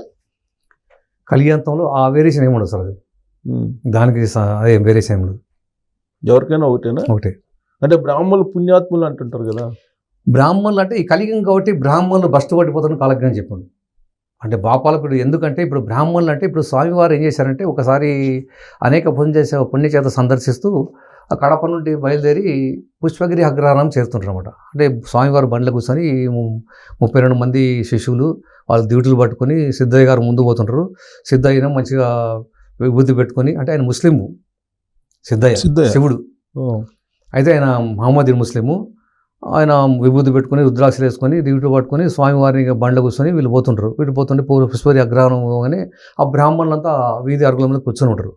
కూర్చుంటే ఎవరినైనా అంటే నేను ముస్లింను, ఆ పేరు సిద్ధయ్య అంటే మరి ఆయన శ్రీ జగద్గురు సింగ్ మధ్య పోతువింద స్వాములు అని చెప్తే మరి మమ్మల్ని అవమానపరచడానికి మీరు విభూతి పెట్టుకొని మీరు రుద్రాక్షలు వేసుకొని డ్యూటీలు పట్టుకొని ఆయన రెండో శంకరుడు అన్నట్లుగా మీరు ఈయన పట్టుకొని మా ముందే మీరు మామూలు ఇట్లా పోతారా డ్యూటీలు బట్టి అని చెప్పేసి వెళ్ళడానికి వీలు లేదని ఆపుతారు. అంతే అన్ని చెప్పినా వినరు. జ్ఞాన విజ్ఞాన సంపన్నో సంస్కృత వేద పారంగా ధర్మాత్మ చిత్త స్వేన కర్మ అన్నట్టు. అంటే మానవ జన్మంలో జన్మించిన వాడు ఎవరైనా జ్ఞాన విజ్ఞాన సంపన్నుడై వేద పారంగతున్నాడు బ్రాహ్మణుడు అని చెప్పబడినాడు. కాబట్టి బ్రాహ్మణత్వం మీకే బ్రాహ్మణత్వం, మీ బ్రాహ్మణులకు ఆదిదేవుడైనా బ్రహ్మకే ఆధిపత్యం లేదు. ఆయన విష్ణువు బొడ్డుని ఉద్భవించాడు, ఆయనకే బ్రాహ్మణత్వం లేదు, మీకు ఎక్కడి నుండి వచ్చిందని అడుగుతాడు. వీళ్ళు ఎన్ని చెప్పినా వినకపోతే ఏం చేస్తారంటే ఒకసారి ఇట్లా చూడంగానే ఆ గ్రామం ఇప్పుడు చూడంగానే ఆ గ్రామం మొత్తం తగలబడిపోతుంది. స్వామివారు తగలబోతే వాళ్ళు అప్పుడు తప్పు వేసుకొని కాళ్ళ మీద పడితే అప్పుడు బ్రహ్మ చెప్తే అప్పుడు స్వామివారు క్షమిస్తారు అనమాట. ఆ రకంగా వీళ్ళు వ్యతిరేకించడం వల్ల ఏంటంటే బ్రాహ్మణులు చెప్పిన బ్రాహ్మణులకు ఆయన కొంచెము అంటే ఆ రకంగా చెప్పడం జరిగిందన్నమాట. అంటే నా రాకముందు బ్రాహ్మణులకు తినడానికి తిండి, కట్టుకోవడానికి బట్ట ఉండదు. బ్రాపాల ప్రభుత్వాలు పండుకున్నాను, కాంగ్రెస్కి అధికారం రావడం అసంభవం కేంద్రంలో. రాదు. బ్రాహ్మణ ప్రభుత్వం. ఈ కాంగ్రెస్కి దీనికి సంబంధం ఏంటి? బ్రాహ్మణ ప్రభుత్వం అది అంటే కాశ్మీర్ పండితులు అక్కడ అది జవహర్లాల్ నెహ్రూ అంటే ఆ బ్రాహ్మణులు వ్యతిరేకించారు కాబట్టి అది చెప్పినాడు. అంటే మాలకు మంచాలు బ్రాహ్మణులకు పీటలు వేసేయరు అన్నాడు. అంటే వాళ్ళు ఉన్నత స్థితిలో ఉంటే వీళ్ళు చిన్న స్థితిలో ఉంటారు అన్నమాట. కలియుగం అని వ్యతిరేక దిశలో ఉంటాయి అన్నమాట. బ్రాహ్మణులు చెప్పిన ప్రశ్నలు ఫలించవు. కాదు, కాంగ్రెస్కి బ్రాహ్మణులకు సంబంధం ఏంటి? నెహ్రూ జమానా అయిపోయింది కదా. జమానా అయిపోయింది. అది కాంగ్రెస్ ప్రభుత్వం, అది బ్రాహ్మణుల ప్రభుత్వం. జవహర్లాల్ బీజేపీ ముస్లిందే. అంతకు ముందు అంటే జవహర్లాల్ నెహ్రూ కాశ్మీర్ అయిపోయింది. ఆ ప్రభుత్వం బ్రాహ్మణ ప్రభుత్వం పండుకొని కాంగ్రెస్ అధికారం సెంట్రల్ లో రాదు. అంతేనా? రాదు. కాలజ్ఞానం ఉంది. చూపిస్తాను మీకు. ఆ కాలజ్ఞానం లేనే లేదు. ఈ భూమి మీద జరిగే ప్రతిదీ కూడా కాలజ్ఞానం చెప్పబడింది, రాయబడింది. బీజేపీ కంటిన్యూనా? బీజేపీ కంటిన్యూ కాదు. మనకి ఇప్పుడు ఏంటంటే ఆ ప్రభుత్వం దాంట్లో చెప్పి రాదు అంతే. అది కేంద్రంలో కాంగ్రెస్ పార్టీ అధికారం రావడం అసంభవం. కూటమి వస్తుంది. కూటమి వస్తే లెక్క కాదు. నేను చెప్పేది కాంగ్రెస్ కూటమి అంటే అందరికి 10 మంది కలిసి వస్తే లెక్క కాదు. అది అదే చెప్పేది. కూటమి వస్తుంది, 10 మంది కలిసి వస్తే లెక్క కాదు. ఒక్కరు సింగిల్ గా గెలిస్తే అది. సో కాంగ్రెస్ పార్టీ ఇక్కడ భారతదేశంలో సింగిల్ గా రాదు, కాలజ్ఞానం చెప్తుంది. సో రాబోయే రోజుల్లో మరి భారతదేశం పరిస్థితి ఏంటి? భారతదేశం అగ్రరాజ్యం అయ్యినాడు అంటే 2030 చివరి నాటికి భారతదేశ ప్రపంచ దేశాల్లో అగ్రరాజ్యంగా పోతా ఉంది. నెంబర్ 1 ఈ అమెరికా, చైనా, ఇవన్నీ రష్యా ఇవన్నీ ఉండదు. ఇప్పుడు 2030 లోపల అగ్రరాజ్యం. అంటే ఇప్పుడు రాబోయే ప్రళయాలు, భూకంపాలు, ఏదైతే యుద్ధ వాతావరణం వల్ల చాలా జనం నశిస్తుంది, ఆర్థికంగా వెనకబడిపోతారు. ఆ దేశాలు చాలా ఇబ్బందులు ఎదుర్కొంటారు. మన దేశానికి వచ్చి మనకు ఏదైనా మాకు సహాయం చేయండి అనే స్థితికి ఆ దేశాలు రాబోతాం. అమెరికా కూడా భూకంపాలు, వరదలు, సునామీ, రోగాలు, వైరస్లు ఎక్కువ వస్తాయి మేడం. ఆ దేశాన్ని అల్లకల్లలో చేస్తారు. ఆ దేశాలని అల్లకల్లం అయిపోతాయి. రష్యా, చైనా, అన్నీ అంతే. ఇప్పుడు అక్కడ యుద్ధం అక్కడ జరుగుతుంది, మనకు జరుగుతలేదు. అవును. కాబట్టి జన్మష్టం అక్కడ జరుగుతుంది. వైరస్లు అక్కడే పుడుతున్నవి. రోగాలు, భూకంపాలు, వరదలు, సునామీలు, కొన్ని దేశాలు నామరూపాలు లేకుండా పోతున్నాయి. అంతే, ఆ రకంగా జరగబోతా ఉంది. సో రాబోయే రోజుల్లో జెండర్ అంటే హిజ్రాలు అంటారు కదా, ఈ హిజ్రాలే పరిపాలన చేస్తాయి అనేది ఇది కాలజ్ఞానంలో ఉన్నాయని చెప్తారు. హిజ్రాలు పరిపాలన చేస్తే కాలజ్ఞానం ఏం లేదు. లేదు. మహిళలది ఉంది. మహిళలు రాజ్యాలు వెళ్తారనేది కాలజ్ఞానం చెప్పండి. ఇది కూడా ఉంది కదా, ఇది కూడా ఉందంటారు. హిజ్రాలు లేదు. హిజ్రాలు అనేది కాలజ్ఞానం లేదు. రాజ్యం వెళ్తారు. ఎక్కడ హిజ్రాలు, ఎక్కడ రాజ్యం వెళ్తున్నారు? ఇప్పుడు లేదు, రాబోయే రోజుల్లో లేదు. ఇప్పుడు ఏమన్నా రాజ్యాలు వెళ్తున్నారా హిజ్రాలు? కొన్ని చోట్ల ఇప్పుడు చట్టసభల్లో వాళ్ళకి కూడా స్థానం ఇచ్చారు. అవకాశం ఉండొచ్చు. రాజ్యాలు వెళ్తారనేది దాంట్లో ఏం లేదు. అంతే అవకాశం దానికి మామూలుగా ఉంటుంది, దానికి ఇబ్బంది ఏం లేదు. సో అమెరికా ప్రమాణం ఏం చెప్పారు? అమెరికా దేశం అంటే ఒక దక్షిణ అమెరికా దేశంలో ఒక భూకంపం వస్తుంది, అందులో 5 కుటుంబాల వారి మిగులుతున్నారు. ఆయన భక్తులై ఉండొచ్చు వాళ్ళు, ఆ ఫ్యామిలీస్. 5 కుటుంబాల వారి ఆ భారీ భూకంపం సంభవిస్తుంది దక్షిణ అమెరికా దేశంలో ఒక నగరంలో. అన్ని అంటే 5 కుటుంబాల వారే మిగులుతారని చెప్పిండు కాలక్రమంలో. సో భారతదేశం అగ్రరాజ్యం. భారతదేశానికి వచ్చిన ఇబ్బంది ఏం లేదు. ప్రపంచ దేశాలు అగ్రరాజ్యంగా నిలుస్తుంది భారతదేశం. భారతదేశం పుణ్యభూమి. పాలకులు సంబంధించి ఏం చెప్తారు కాలజ్ఞానంలో? పాలకు వచ్చి ఏది ఏమైనా మనకు 2000 అంటే నెక్స్ట్ ఎలక్షన్ అంతే. ఇప్పుడు 2024 29 లాస్ట్ ఎలక్షన్, నెక్స్ట్ ఎలక్షన్ ఉండదు. ఇంకా అవసరం లేదు. అంటే స్వయంగా దైవము వీరభోగ వసంతరాయలే ప్రపంచం 7 దీవులు ఏకచక్రం 7 బ్రహ్మాండం అంతా అంటాడు. ఎలా పోతా ఉన్నాడు ప్రపంచం. ఇంకా రాజకీయ నాయకులతో కానీ, పోలీసులతో కానీ, లాయర్లతో కానీ, డాక్టర్లతో కానీ అవసరం లేదు. ఎందుకంటే జనాభా నష్టించిన తర్వాత ధర్మబద్ధంగా, న్యాయబద్ధంగా, భక్తిపరంగా ఆధ్యాత్మికంగా ఉన్నవారు కాబట్టి దైవపాలన జరగబోతున్నప్పుడు అప్పుడు ఎవరికి ఏ రోగాలు రావు.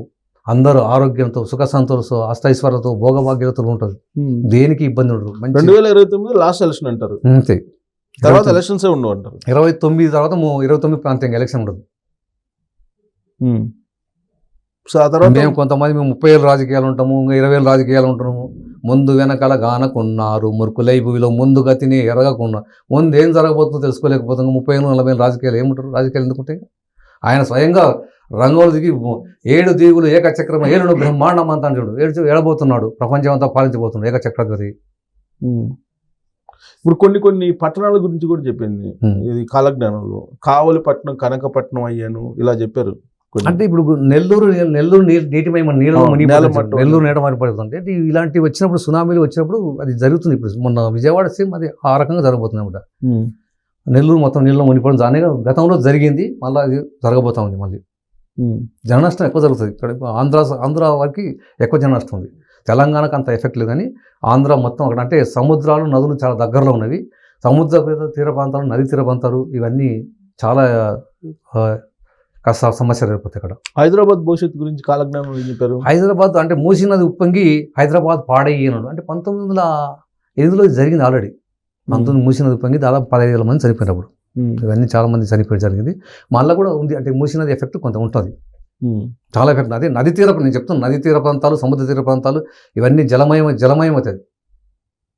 రెండే ఎక్కువ జనాభా అంటే వైరస్లు, జలప్రళయము, భూకంపాలు, వరదలు, ఈ మొత్తం అణుబాంబుల వల్ల అంటే లోకమందలి జనములంతా నీరు నిప్పు రెండు ఎక్కువ చెప్పినమాట. జనం దానివల్ల ఎక్కువ నశిస్తారు. సో హైదరాబాద్లో బంగారం అయ్యన భూములు అనేది ఉంది కదా, లేదా? ఇక అంటే బంగారం ఆల్రెడీ ఇక్కడ అంటే ఆకాశం అంటే ఇప్పుడు దాన్ని మనం ఒకప్పుడు చూసుకుంటే మనకు కోకాపేటలో 100 కోట్ల దాకా అంటే అమ్మడం జరిగింది.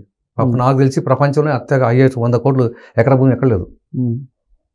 అంత ఆకాశం అంటట్లేదు. ఇక ముందు ఫ్యూచర్లో మాత్రం లేదు. ఇంకా రేట్లు అనేది market down, real estate down, మార్కెట్లో అది చాలా ఇయర్ టు ఇయర్ డౌన్ అయిపోతుంటుంది. ఎందుకంటే దేశవ్యాప్తంగా ప్రళయాలు, భూకంపాలు, వరదలు, సునామీలు, కొత్త రోగాలు రావడం వల్ల ఉద్యోగాలు, కంపెనీలు మూతపడతాయి, ఉద్యోగాలు పోతాయి. ఫ్యూచర్లో అంటే ల్యాండ్ రేట్లు, భూముల రేట్లు అనేది ఇంకా తగ్గిపోతుంది అనమాట. సో రాబోయే రోజు జస్ట్ ఇంకా 2-3 సంవత్సరాల నుండి స్టార్ట్ అవుతుంది అది. కానీ డౌన్ఫాల్, ఉద్యోగ అవకాశాలు తగ్గుతాయని మీరు అంటున్నారు, కానీ ఆర్టిఫిషియల్ ఇంటెలిజెన్స్ వచ్చింది, ఒక పెద్ద ప్రపంచాన్ని సృష్టించబోతుంది, వేలాది లక్షలాది ఉద్యోగాలు వస్తాయని చెప్తున్నారు. ఉద్యోగాలు రావడం కష్టం. ఉద్యోగాలకి ఇప్పుడు మనిషి పుట్టకనే, మనిషి బతకడమే చాలా కష్టం ఉంది. ఎప్పుడు ఏం జరగబోతుందో, ఏ ప్రళయం జరగబోతుందో, ఎక్కడ భూకంపం వస్తుందో, ఎక్కడ వరదలు వస్తుందో, ఏ వైరస్ ఎక్కడ ఏ దేశాన్ని విజృంభిస్తుందో అర్థం కాని పరిస్థితి ఉంది. ఉద్యోగాలు ఎట్లా వస్తాయి? జనం భయంతో బతుకుతారు. మనకు కరోనా వచ్చినప్పుడు ఏమైంది? అన్నీ మొత్తం ఎక్కడ వచ్చినా లాక్డౌన్ ప్రకటించారు. అంటే బయటికి వెళ్ళకుండా అయిపోయింది. అంటే అప్పుడు మొత్తం అనేక మూతపడి ఇంట్లోనే ఉన్నాం, బయటికి కూడా వెళ్ళదు. జస్ట్ రోజుకు 1 గంట మాత్రం టైం ఇచ్చేవారు, బయటికి వెళ్ళి నిత్యావసర వస్తువులు తీసుకోవాలి, మళ్ళీ లోపలికి వచ్చేసారు. అంటే అలాంటి వైరస్ వచ్చింది అనుకో, ఎక్కడ ఉద్యోగాలు చేసి ఎక్కడ పోతారు? జనం బయటికి వెళ్ళడానికి వీలు లేకుండా పోతుంది.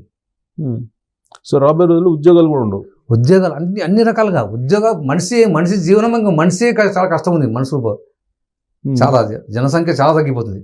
జనసంఖ్య విపరీతమైన ఒకప్పుడు కాలకేంద్రం రాసినప్పుడు జనసంఖ్య 50 కోట్లు ప్రపంచ జనాభా, ఇప్పుడు 790 దాకా వచ్చేసింది.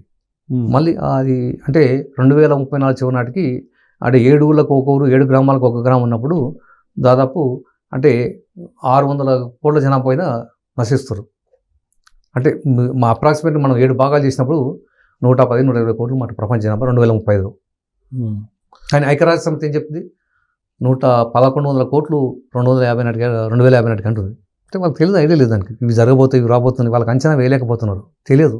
ఇప్పుడిప్పుడే శాస్త్రవేత్తలు రాబోయే కాలంలో విపరీతం జరగబోతున్నాయి, ఇవి చాలా గ్రహశకాలు భూమి ఢీకొనబోతున్నాయి, ఇప్పుడు అంచనా ఇప్పుడు వేస్తున్నారు.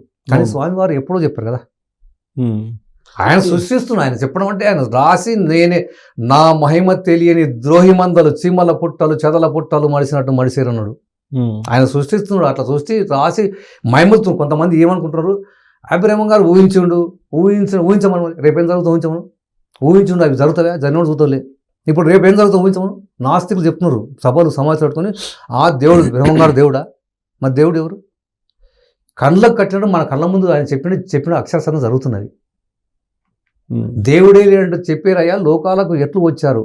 చెట్టు మొదలు లేకుండా పూలు కాయల పండు అవి ఎట్లా వచ్చినా చెప్పండి అయ్యా. చెట్టు అనేది ఒకటి ఉంటే పూలు కాయల పండు వస్తాయి, చెట్టు లేకుండా ఉంటే ఎలా వస్తాయి? వస్తాయి రావు కదా. దేవుడు ఉన్న కాబట్టి సృష్టి ఉంది. 84 కోట్ల జీవరాశులు, పంచభూతాలు, నవగ్రహాలు, నదులు సృష్టించాడు. సృష్టినే తప్పుపడుతున్నావు అంటే అది కలియుగం అంతే. కలియుగం అంటే కలి మాయలో చిక్కున్న దేవుడు లేడంటున్నారు. అట్లా ఇప్పుడు ఇంకొక అంశం ఏంటంటే, దేవుడు నాకు చూపించు, నీలోనే దైవం ఉన్నాడు, సకల ప్రాణులు దైవమే నీ ముందు ఉన్నాడు, ఎక్కడో దైవం ఉన్నాడు అనుకోండి, చూపించమంటే చూసుకోలేకపోతాం, జ్ఞానం లేదు. ఎద్దుకైనా ఏడాది తెలిపిన మనసు నడుచుకోండి చెప్పినాడు. ఏడాది చెప్తే ఎద్దైనా మనం చెప్పిన నడుచుకొని చేద్దానికి పడుతుంది. 30 ఏళ్ళు చెప్పినా మూర్ఖుడు తెలుసుకోలేడు. అలాంటి మూర్ఖులకు ఏం చెప్పి దేవుడు లేడు అంటున్నాడు. ఎలక తెలుగు తెచ్చి ఏడాది ఉతికిన నలుపు కానీ తెలుపు కాదు అంటే దాన్ని ఏడాది సంవత్సరం ఉతికినా కానీ నలిపిగా తెలుపు. ఇలాంటి వాళ్లకు దేవుడు ఉన్నాడు అని ఎన్ని నిరాశ చూపినా వాళ్ళు అంటే నాస్తికులు అంటే దేవుడు నమ్మని వాళ్ళకి ఎన్ని రుజువులు ఎన్ని ఆధారాలు చూపినా దేవుడు లేడంటారు. అందుకని వాళ్ళు నాస్తికులు.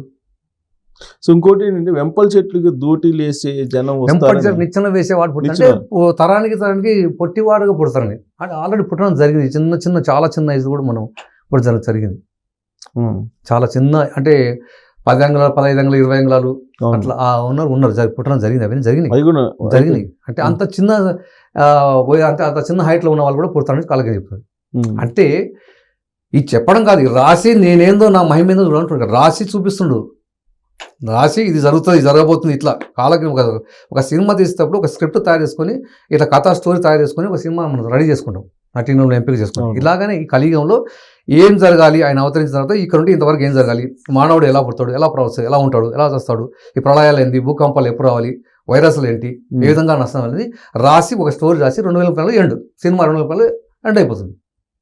అట్లా కాబట్టి ఆ రకంగా ఆయన రాసి మహిమ చూపుతున్నాడు. ఆల్రెడీ సినిమా చాలా మంది తెలుసుకోలేకపోతున్నారు. ఏంది ఆయన ఊహిస్తే అవుతుందా, ఎవరికి సాధ్యం కాదు ఊహించడం. అంటే 400 సంవత్సరాల కింద ప్రపంచం రేపు ఏం జరుగుతుందో మనం ఊహించగలుగుతామా? సాయంత్రం గంట తర్వాత ఏం జరుగుతుందో ఊహించగలుగుతామా? ఊహించలేము.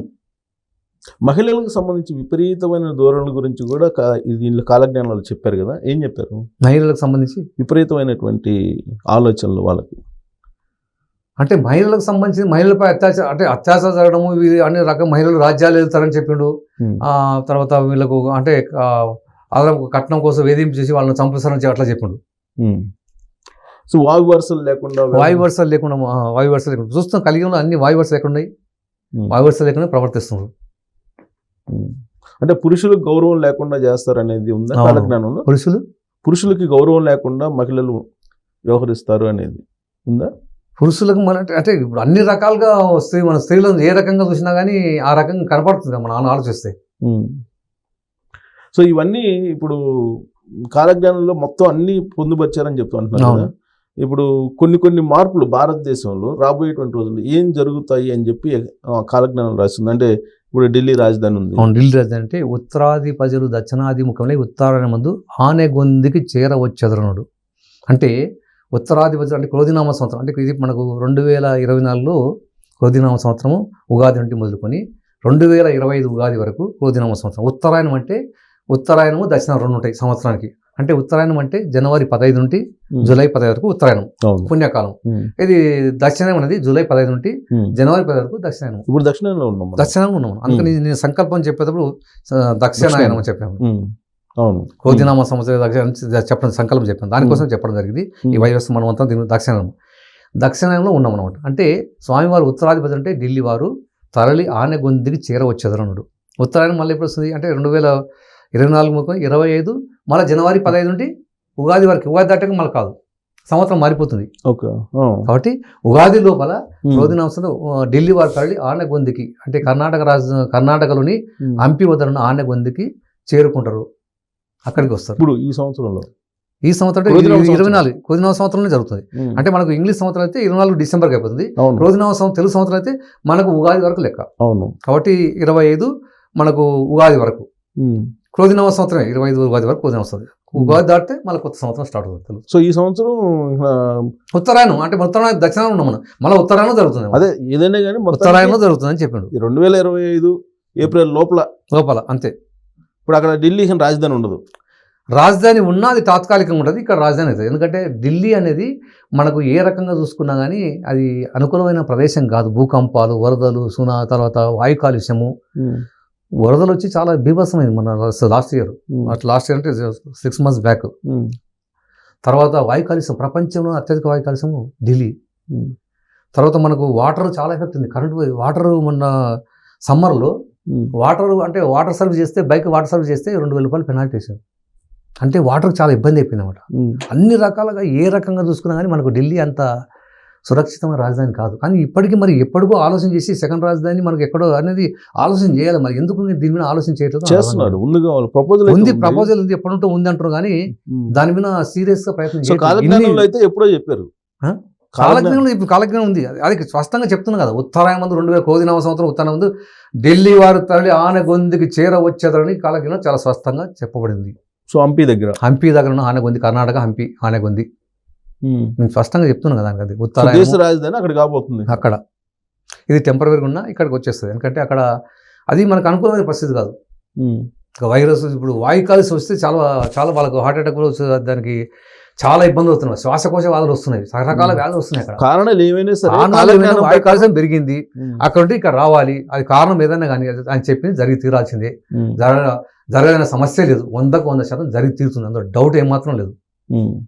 కాలజ్ఞానం చెప్పింది ప్రతి జరిగేవి జరగ కొన్ని కూడా అట్లా ఏంటంటే జరిగేవి జరగవలసిన మిగిలి ఉంటే కన్ను మూసి తెలుసు జరిగిపోదని చెప్పాడు.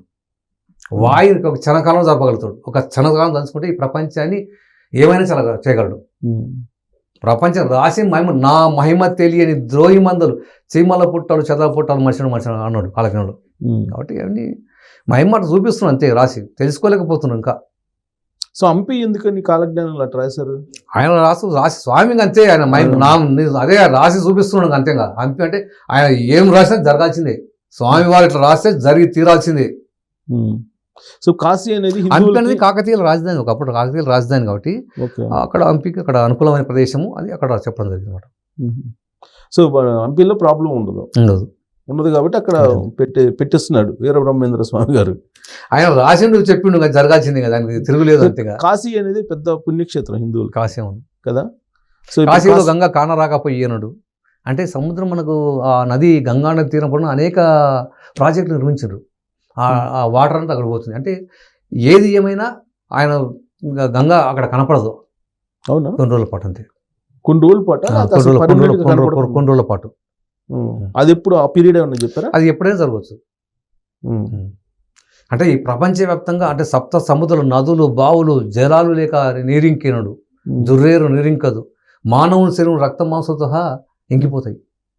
అప్పుడు భక్తులైన వారు ఒత్తులై నిలిచేరు కాలజ్ఞంలో. భక్తులైన వారు ఒత్తులై నిలిచారు. అంటే రాముడైన నేనే కృష్ణుడైన నేనే సర్వంపు నేనని తెలియండి అయ్యా, వాద భేదముల ధరలో శ్రీ వెంకటేశ్వర స్వామిని వెలిసింది నేనే అంటున్నాడు. అన్నీ ఆయనే. ఇప్పుడు అంటే వీరబ్రహ్మేంద్ర స్వామి అంటే ఆయనే కాదు, అన్ని రాముడు ఆయనే, కృష్ణుడు ఆయనే, వెంకటేశ్వర ఆయనే, అంతా త్రిమూర్తి అవతరం. బ్రహ్మ విష్ణు మహేశ్వర అవతరమే వీరబ్రహ్మేంద్ర స్వామి.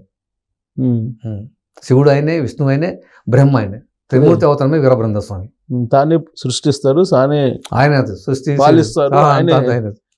నశింపజేస్తాడు, మూడు ఆయన అన్నమాట. సో అందుకే ఆయన చెప్పినట్టు జరగాల్సిందే కదా, దానికి తిరుగులేదు. ఆపడానికి ఎవరి వల్ల కాదు, ఆయన వాక్కు జరిగింది రాసిండు చూపిస్తున్నాడు అంతేగా. జరిగి తీరుతుంది, జరుగుతుందా చూద్దాము, జరిగి తీరుతుంది అంతేగా. సమయం లేదు, ఇప్పుడు మొదలుపెట్టి చూసుకోమనండి అంతేగా. 2024 నుండి చూసుకోండి. అందుకని మేము చాలా స్పష్టంగా చెప్తున్నాం. అందుకని నా భక్తులు నా ధర్మాలు వెదజల్లుతారని చెప్పుడు, నా రాకముందు నా భక్తులు ధర్మాన్ని చక్కదిద్దుతారని అంటే కాలజ్ఞానం అందరూ చెప్తాం, కాలజ్ఞానం ప్రచారం చేస్తాం. ఇప్పుడు మీరు నన్ను చేస్తున్నా అంటే స్వామివారి అనుగ్రహం, ఆయన ఆజ్ఞ, మీకు అవకాశం, మీతో ఇంటర్వ్యూ చేస్తున్నాడు ఆ రకంగా. సో ఇలా ప్రచారం చేసినందువల్ల జరిగే నష్టం ఏమన్నా తగ్గుతుందా? ప్రచారం అంటే నా భక్తులు ప్రచారం తగ్గుతుంది. భయంతో భక్తి పెరిగిన భక్తులు రక్షింపబడేదన్నాడు. భయంతో అదే స్వామివారు చెప్పిండు, ప్రళయాలు వస్తున్నాయంట, భూకంపాలు వస్తాయి, వర్షాలు వస్తున్నాయంట, చాలా జనష్టం జరగబోతుంది, రోగాలు వస్తున్నాయి, ఆయన నమ్ముకుందాం, ఆయన పూజిస్తాం అని భయంతో భక్తి పెరిగాను, భక్తులు రక్షింపబడేదన్నాడు కాలజ్ఞనుడు. ఆ రకంగా అంటే ధర్మాన్ని చక్కగా, అధర్మంగా ఉన్నవాడు భయపడతాడు, ఈ తప్పు చేయకూడదు, చేస్తే కానీ ప్రళయాలు సృష్టిలో మనకు భూమిలో స్థానం లేదు మనం ఇప్పుడు, అప్పుడు భయంతో భక్తి పెరుగుతుంది. సో రక్షింపబడతారు. కాబట్టి ఏమంటే శతాపరాధాలు చేసినా, ఈ క్షణమైనా ఎంతటి దుర్మార్గమైనా, ఏ కులమైనా, 100 పాపాలు చేసిన శరణం స్వామి శరణం బ్రహ్మేశ్వరం వీరబ్రహ్మేంద్ర స్వామి శరణు కొడితే నేను కంటికి రెప్పలా కాపాడుతానని శపథం చేసి ఉన్నాడు. కాబట్టి ఈ క్షణమైనా తెలిసి కానీ తెలియక కానీ 100 పాపాలు చేసినా ఇప్పుడైనా శరణు కోరితే స్వామివారిని కోరితే రక్షించి తీరుతానని చెప్తున్నాడు. సో ఎక్కడ పుడతాను? నా కాలజ్ఞాన ప్రచారం చేసిన వారికి అన్న దానం కన్నా మిన్న యజ్ఞం ఫలితే కలిగాను అన్న కాలజ్ఞానం స్వామివారు. కాబట్టి ఆ రకంగా ఉంది అనమాట. ఎక్కడ పుడతారు అని చెప్పి కూడా కాలజ్ఞానంలో ఉంది. శంబల, మన హిమాలయ పర్వతం శంబల అనేది ఉన్నది, అక్కడ పుణ్యభూమి శంబల గ్రామంలో స్వామివారు అవతరించడం జరిగింది కాలజ్ఞానం ప్రకారం. ఇప్పుడు ఉన్నారు అక్కడ శంబల. మామూలు మనసులకు స్వామివారు ఆయన 2030లో ఆనంద సంవత్సర పాల్గొన బహుళ సప్తమి శుక్రవారము మోహిని విషభాన మాకును మీకును దర్శనం అయ్యేనుడు. అంటే ఈ ప్రళయాలు భూకంపాలు వరద సునాములు అంతా అయిపోయిన తర్వాత, జననష్టం అయిపోయిన తర్వాత పుణ్యాత్మల దైవభక్తులకు దర్శనం ఇవ్వబోతున్నాడు. వీరభోగ వసంతాలు ఉండే క్రమం ఏంటంటే ఆ విధంగా దర్శనం ఇస్తారన్నమాట. సో శంబలలో స్వామివారు అక్కడ నుండి స్వామివారు అంతా అంటే దుష్ట చేసిన ప్రారంభించి ప్రళయాలు సృష్టిస్తున్నాడు. కానీ ఇప్పుడు బ్రహ్మం గారు వీరబ్రహ్మేంద్ర స్వామి గారు అంటే ఇక్కడ చెప్తారు కదా కందిమల్లైపల్లి అని చెప్తారు. కందిమల్ల స్వామి సజీవ సమాధి అక్కడ, స్వామివారు అక్కడ సజీవ సమాధి చెందిండు, ఆ ధ్యానంలో ఉన్నాడు, మళ్ళీ ఆ సమాధిని పెకిలించుకొని వస్తున్నాడు. పికిలించుకుని శంబల్లో సింబల్ అంటే ఆల్రెడీ అంటే అవతార ఆయన అన్ని అక్కడ అవతరించిన ఇప్పుడు ఉన్నా కానీ ఇక్కడ ఉన్నాడు అట్లా అవతల ప్రపంచం మొదటికి దర్శనమిస్తాడు. సో ఇప్పుడు చాలా మంది స్వామీజీలు అని చెప్పి బ్రహ్మశ్రీలు అని చెప్పి పేర్లు పెట్టుకొని వస్తున్నారు కదా, మరి బూటక స్వాములు వచ్చేరయ్యా, బూడిదల మహిమతో ఇచ్చారే, బూడిదను ఇచ్చి బంగారం అదేమి మేము చెప్పండి అట. అంటే మనం చూసిన కొత్త నేనే వీరభోగస్వామి, నేనే కలికి అవుతానని, నేనే విష్ణువని, నా రాకమునికి అనేక మంది దొంగలు నా వీరభోగస్వామి చెప్పుకున్నారు, నా భక్తులైన వారు నమ్మకుండేరు కాలజ్ఞానులు. కాబట్టి అందరూ వస్తారు, రాసిన అట్లా ఆయన అంత కాలజ్ఞానం అంతే రాసి చూపిస్తున్నాడు అంతే, స్వామివారు రాసి అంత వస్తా చూపిస్తున్నాడు అంతే. సో ఇప్పుడు ఈ దొంగ స్వామీజీలు నమ్మొద్దు అని అంటారా? నమ్మొద్దు అంతే. అంటే ఈయన భక్తులు నమ్మకూడదు అంటారు ఆయన? ఈయన భక్తులు అది కాదు, అంటే ఇలాంటి వాళ్ళు వస్తారు అని జాగ్రత్త ఉండని చెప్తున్నమాట అట్లా అనమాట. బాధ గురువులే కానీ బోధ గురువులు భక్తులకు బహు కష్టాలు వచ్చానా వీరబ్రహ్మమై నేను ఆ భయం మీకెలా భక్తితో నన్ను పూజ చెయ్యండి అంటారు. గురువులు అనేవారు బాధ గురువులే, బోధ జ్ఞానం వైపు మళ్లించి జ్ఞానం వైపు తీసుకుపోయే గురువులు చాలా అరుదు. వీరబ్రహ్మ స్వామి నేను ఆ భయం మీకెందుకు, నన్ను భక్తితో పూజ చేయండి అంటున్నాడు. నేను విశ్వగురు జగద్గురు, నేను నన్ను పూజించండి అంటున్నాడు. సో గోదావరి కృష్ణ ఇటు ఎప్పుడు ఈ ఎక్కువ పొంగే అవకాశం? గోదావరికి 12 రోజులు అంటే వరదలు వస్తాయి, నీళ్ళు లేకుండా ఎండిపోతుంది. మళ్ళీ వరదలు వచ్చిన తర్వాత నీళ్ళు లేకుండా ఎండిపోతుంది. మళ్ళీ అవకాశం ఎప్పుడైనా జరగచ్చు, ఛాన్స్. ఏది ఏమైనా ఈ క్రోధినామ సంవత్సరం కొని ఆనందనామ సంవత్సరంలో ఇవి జరిగి తీరుతాయి అంటే దానికి 30 నెలల తర్వాత లేదు. 35లో దర్శనమిస్తున్నాం, 36లో కృతయుగధర్మం, నల సంవత్సరం ఆషాఢ శుద్ధ పౌర్ణమి సాంద్రశి, అదే ఆషాఢ శుద్ధ పౌర్ణమి ధర్మ కృతయుగమే, అదే ధర్మ కృతయుగం. అంటే ధర్మం 4 పాదాలు వస్తుంది. ఈ కలియుగంలోనే కృతయుగ ధర్మం నడుస్తుంది, కలియుగంలోనే కృతయుగ ధర్మం 2034 నుండి 36 నల సంవత్సరం ఆషాఢ శుద్ధ పౌర్ణమి ధర్మకృతయుగం, అదే సాంద్ర సింధు వేదానికి మొదలు అంటున్నాడు. సో ఈ లోపు జరగాల్సిన జరిగిపోతాయి, అవన్నీ జరిగిపోయిన తర్వాత అది కృతయుగం ధర్మం నడుస్తుంది అన్నమాట. ధర్మం 4 పాదాలు వస్తుంది, మంచి వర్షాలు, మంచి పంటలు, అందరూ ఆరోగ్యవంతులు ఉంటారు, ఎవరికి ఏ సమస్య ఉండదు. ఇలాంటిది నీళ్ళు అమ్ముకోవడము, అన్నాన్ని అమ్ముకోవడము ఇలాంటిది ఏది అవసరం, దైవ పాలన మంచి అందరూ ఆరోగ్యం ఆరంగా జరగబోతుంది. సో మనకి కాలజ్ఞానంలో ఒక్కొక్క టెంపుల్ గురించి ఒక్కొక్క ప్రాసెస్ అని చెప్పారు కదా. అవును, ఇప్పుడు శ్రీశైలం గురించి ఒకటి చెప్పారు. శ్రీశైలం మల్లికార్జున మనసుతో మాట్లాడుతున్నాడు, ఆ విగ్రహాలన్నీ ఆడి పాడి డాన్స్ చేయబోతున్నాయని చెప్పాడు. తర్వాత కంచి కామాక్ష కన్నీరు పెట్టాను అవి మాట్లాడతాను చెప్పాడు, ఆమె స్థనాల పాలు కడతాను చెప్పాడు. అట్లా ప్రతి కంచి కామాక్షమ్మ, అల్లంపూరు జోగులాంబ అంట కన్నీరు కారణం ఆమె స్తనాపాలను, జన్నవాడ కామాక్షమ్మ మనసుతో మాట్లాడిపోయాను అన్నాడు. ఇవన్నీ స్వామివారు చెప్పింది మనం స్పష్టంగా కాలజ్ఞానంలో చెప్పి ఉన్నారు. అవన్నీ జరిగి తిరగబోతున్నాయి. అంటే దేవతలు చాలామంది విగ్రహారాధన చేయకూడదు, విగ్రహాన పాపం అంటారు. విగ్రహాలు మాట్లాడుతున్నాయి, డ్యాన్స్ చేసి మహిమలు చూపిస్తున్నాయి, కానీ వాళ్ళకి తెలియక ఇవన్నీ. సో విగ్రహాలు ఆకాశము ఎర్రనవును 6 మతములు ఒకట, అన్ని మతాలు హిందూ ధర్మాన్ని సనాతన ధర్మాన్ని ఆచరిస్తాయి. ఇదే అక్కడిక్కడ తెచ్చిపోతేకుండా ఆకాశం ఎర్రనవును 6 మతములు ఒక్కటవును, లోకమందలి జనములంతా నీరు నిప్పున మునిగిపోయేరు అన్నాడు కాలజ్ఞంలో. అప్పుడు తెలుసుకుంటారు, అదే స్వామివారి మహిమలు ప్రపంచవ్యాప్తంగా తెలిసిపోతాయి, అప్పుడు అసలైన దేవుడు ఈయనని చెప్పేసి అందరూ సనాతన ధర్మాన్ని ఆచరిస్తారు. అసలు హిందూ మతం లేదంటారు కొంతమంది. ఎవరు లేరంటారు? తెలియక వాళ్ళు అజ్ఞానంలో ఉన్నారు, కలిగి మాయలో ఉన్నారు. ఉండేది రెండే రెండు, ఒకటి క్రిస్టియన్ మతం, రెండోది ఏమో అది కలిగి. వాళ్ళ చరిత్ర ఏంది? 2024 సంవత్సరాల చరిత్ర, యుగాల చరిత్ర సనాతన కలియుగం. గతంలో ఉంది, ఇప్పుడు ఉంది, రేపు ఎప్పుడు ఉంటుంది మరి సనాతన ధర్మం. మరి ఇప్పుడు వీళ్ళు లేదు అంటారు మనకి. అంటే ఇప్పుడు మనం ఉన్న దేవస్థానంలో అన్ని దేవాలయాల్లో దేవుళ్ళు మహిమల విగ్రహాలు మాట్లాడబోతున్నాయి, డ్యాన్స్ చేయబోతున్నాయి, యాగాంటి నంది సంతకంత పెరుగుతున్నాడు, మాట్లాడబోతున్నాడు. మళ్ళీ వాళ్ళ విగ్రహాలు మాట్లాడుతున్నాయి. చెప్పండి మరి, చూపించండి ఇక్కడ ఏం మాట. మనం కాలజ్ఞానంలో మనం ఏ టెంపుల్ ఏ యొక్క మహిమలు చూపించబోతున్నాం ముందుగానే చెప్తున్నాం. కలియుగం వీరభోగ సందర్శనం ముందుగా డేట్ సంవత్సరం చెప్తున్నాం. వాళ్ళు చెప్పండి మరి, వాళ్ళు ఏం మహిమలు చెప్పండి, చూపించండి మరి. అసలు పూర్వ జన్మాలు మళ్ళీ పుట్టడం చావడం అనేది ఉండదు అని చెప్తున్నారు. ఉన్నాయి మరి, వచ్చే జన్మ కూడా, గత జన్మ ఈ జన్మ ఉన్నాయి, ఉన్న జన్మలు ఉన్నాయి అని సనాతన ధర్మం చెప్తుంది. అవును, కానీ వాళ్ళు చెప్పేది ఏంటంటే క్రిస్టియన్స్ కానీ వాళ్ళ ధర్మం కాదు, మన సనాతన ధర్మం మనది నుంచి అవ్వాలి, కానీ వాళ్ళ ధర్మం మనకు అవసరం లేదు.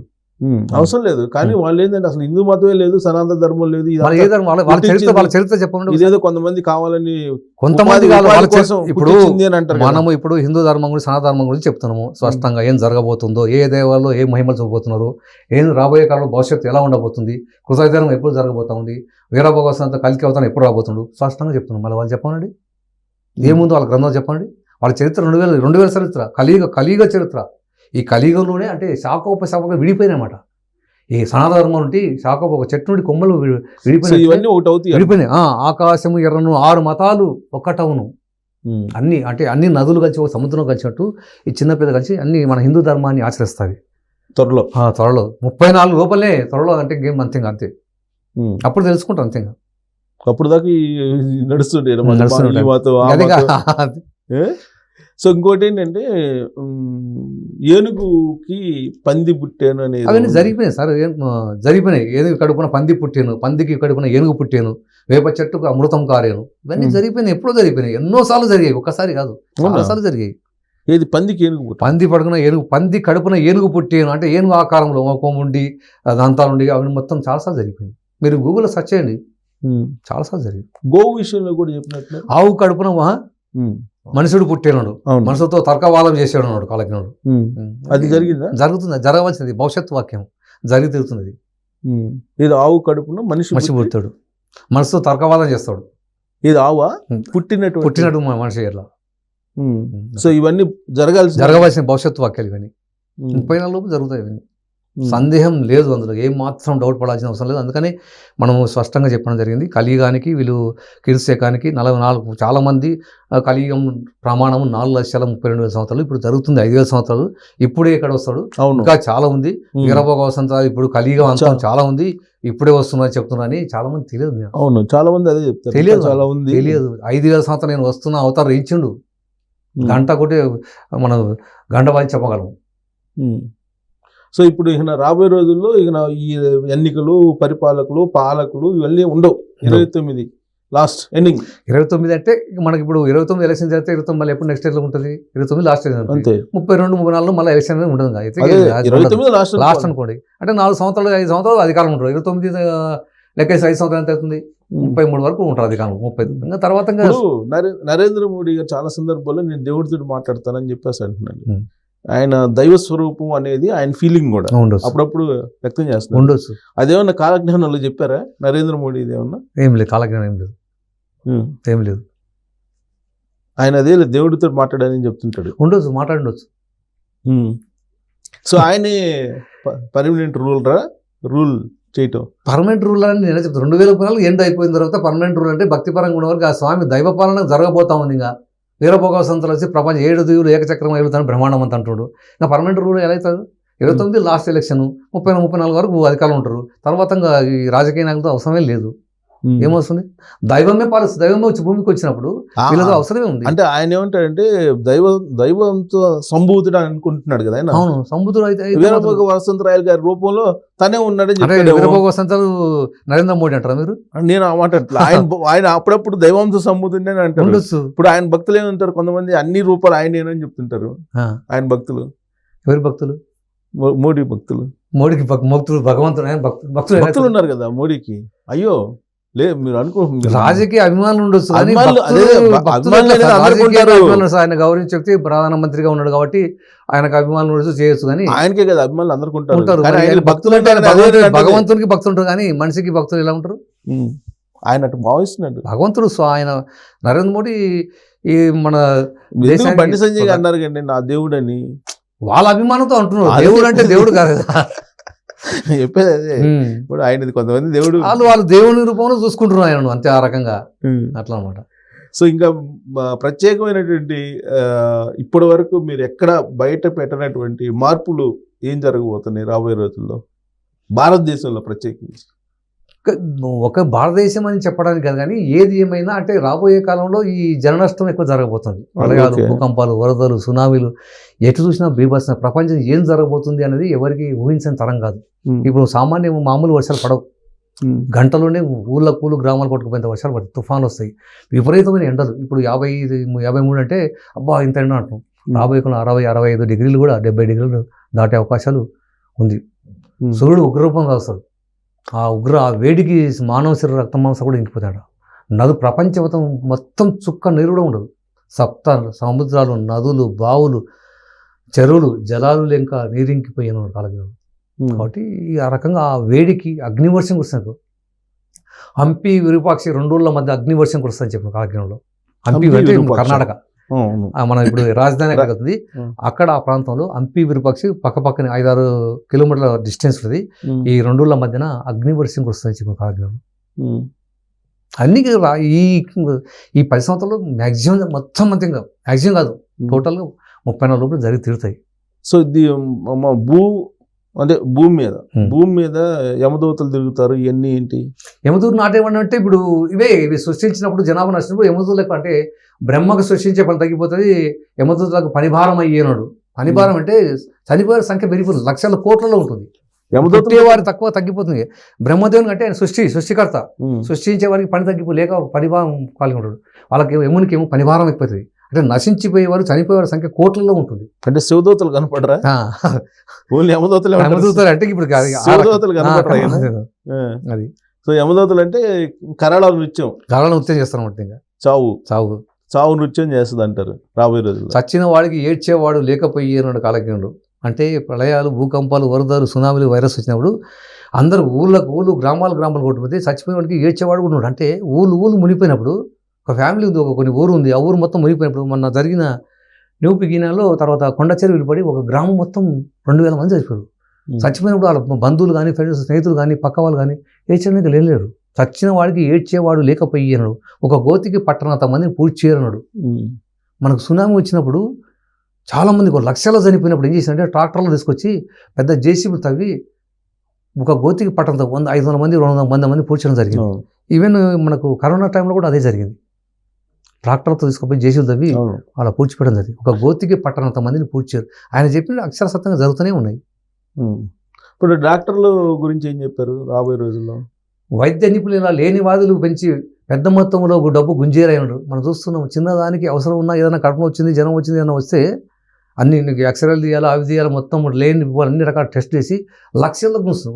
ఇప్పుడు మనం కరోనా వచ్చినప్పుడు చిన్న వైరస్, అది చిన్నది ఒక ట్యాబ్లెట్ వేసుకుంటే పోయేదానికి లక్షల కోట్లు కూడా వసూలు చేసిన సందర్భాలు ఉన్నాయి. పేపర్లో, టీవీలో చదవడం జరిగింది. మనం అంటే చిన్నదానికి ఒక ట్యాబ్లెట్ వేసుకుపోయేదానికి వైరస్ను వాళ్ళు ట్రీట్మెంట్ చేసి అక్కడ పెట్టుకొని ఆఖరికి చనిపోయిన శవానికి కూడా డబ్బులు గుంజారు.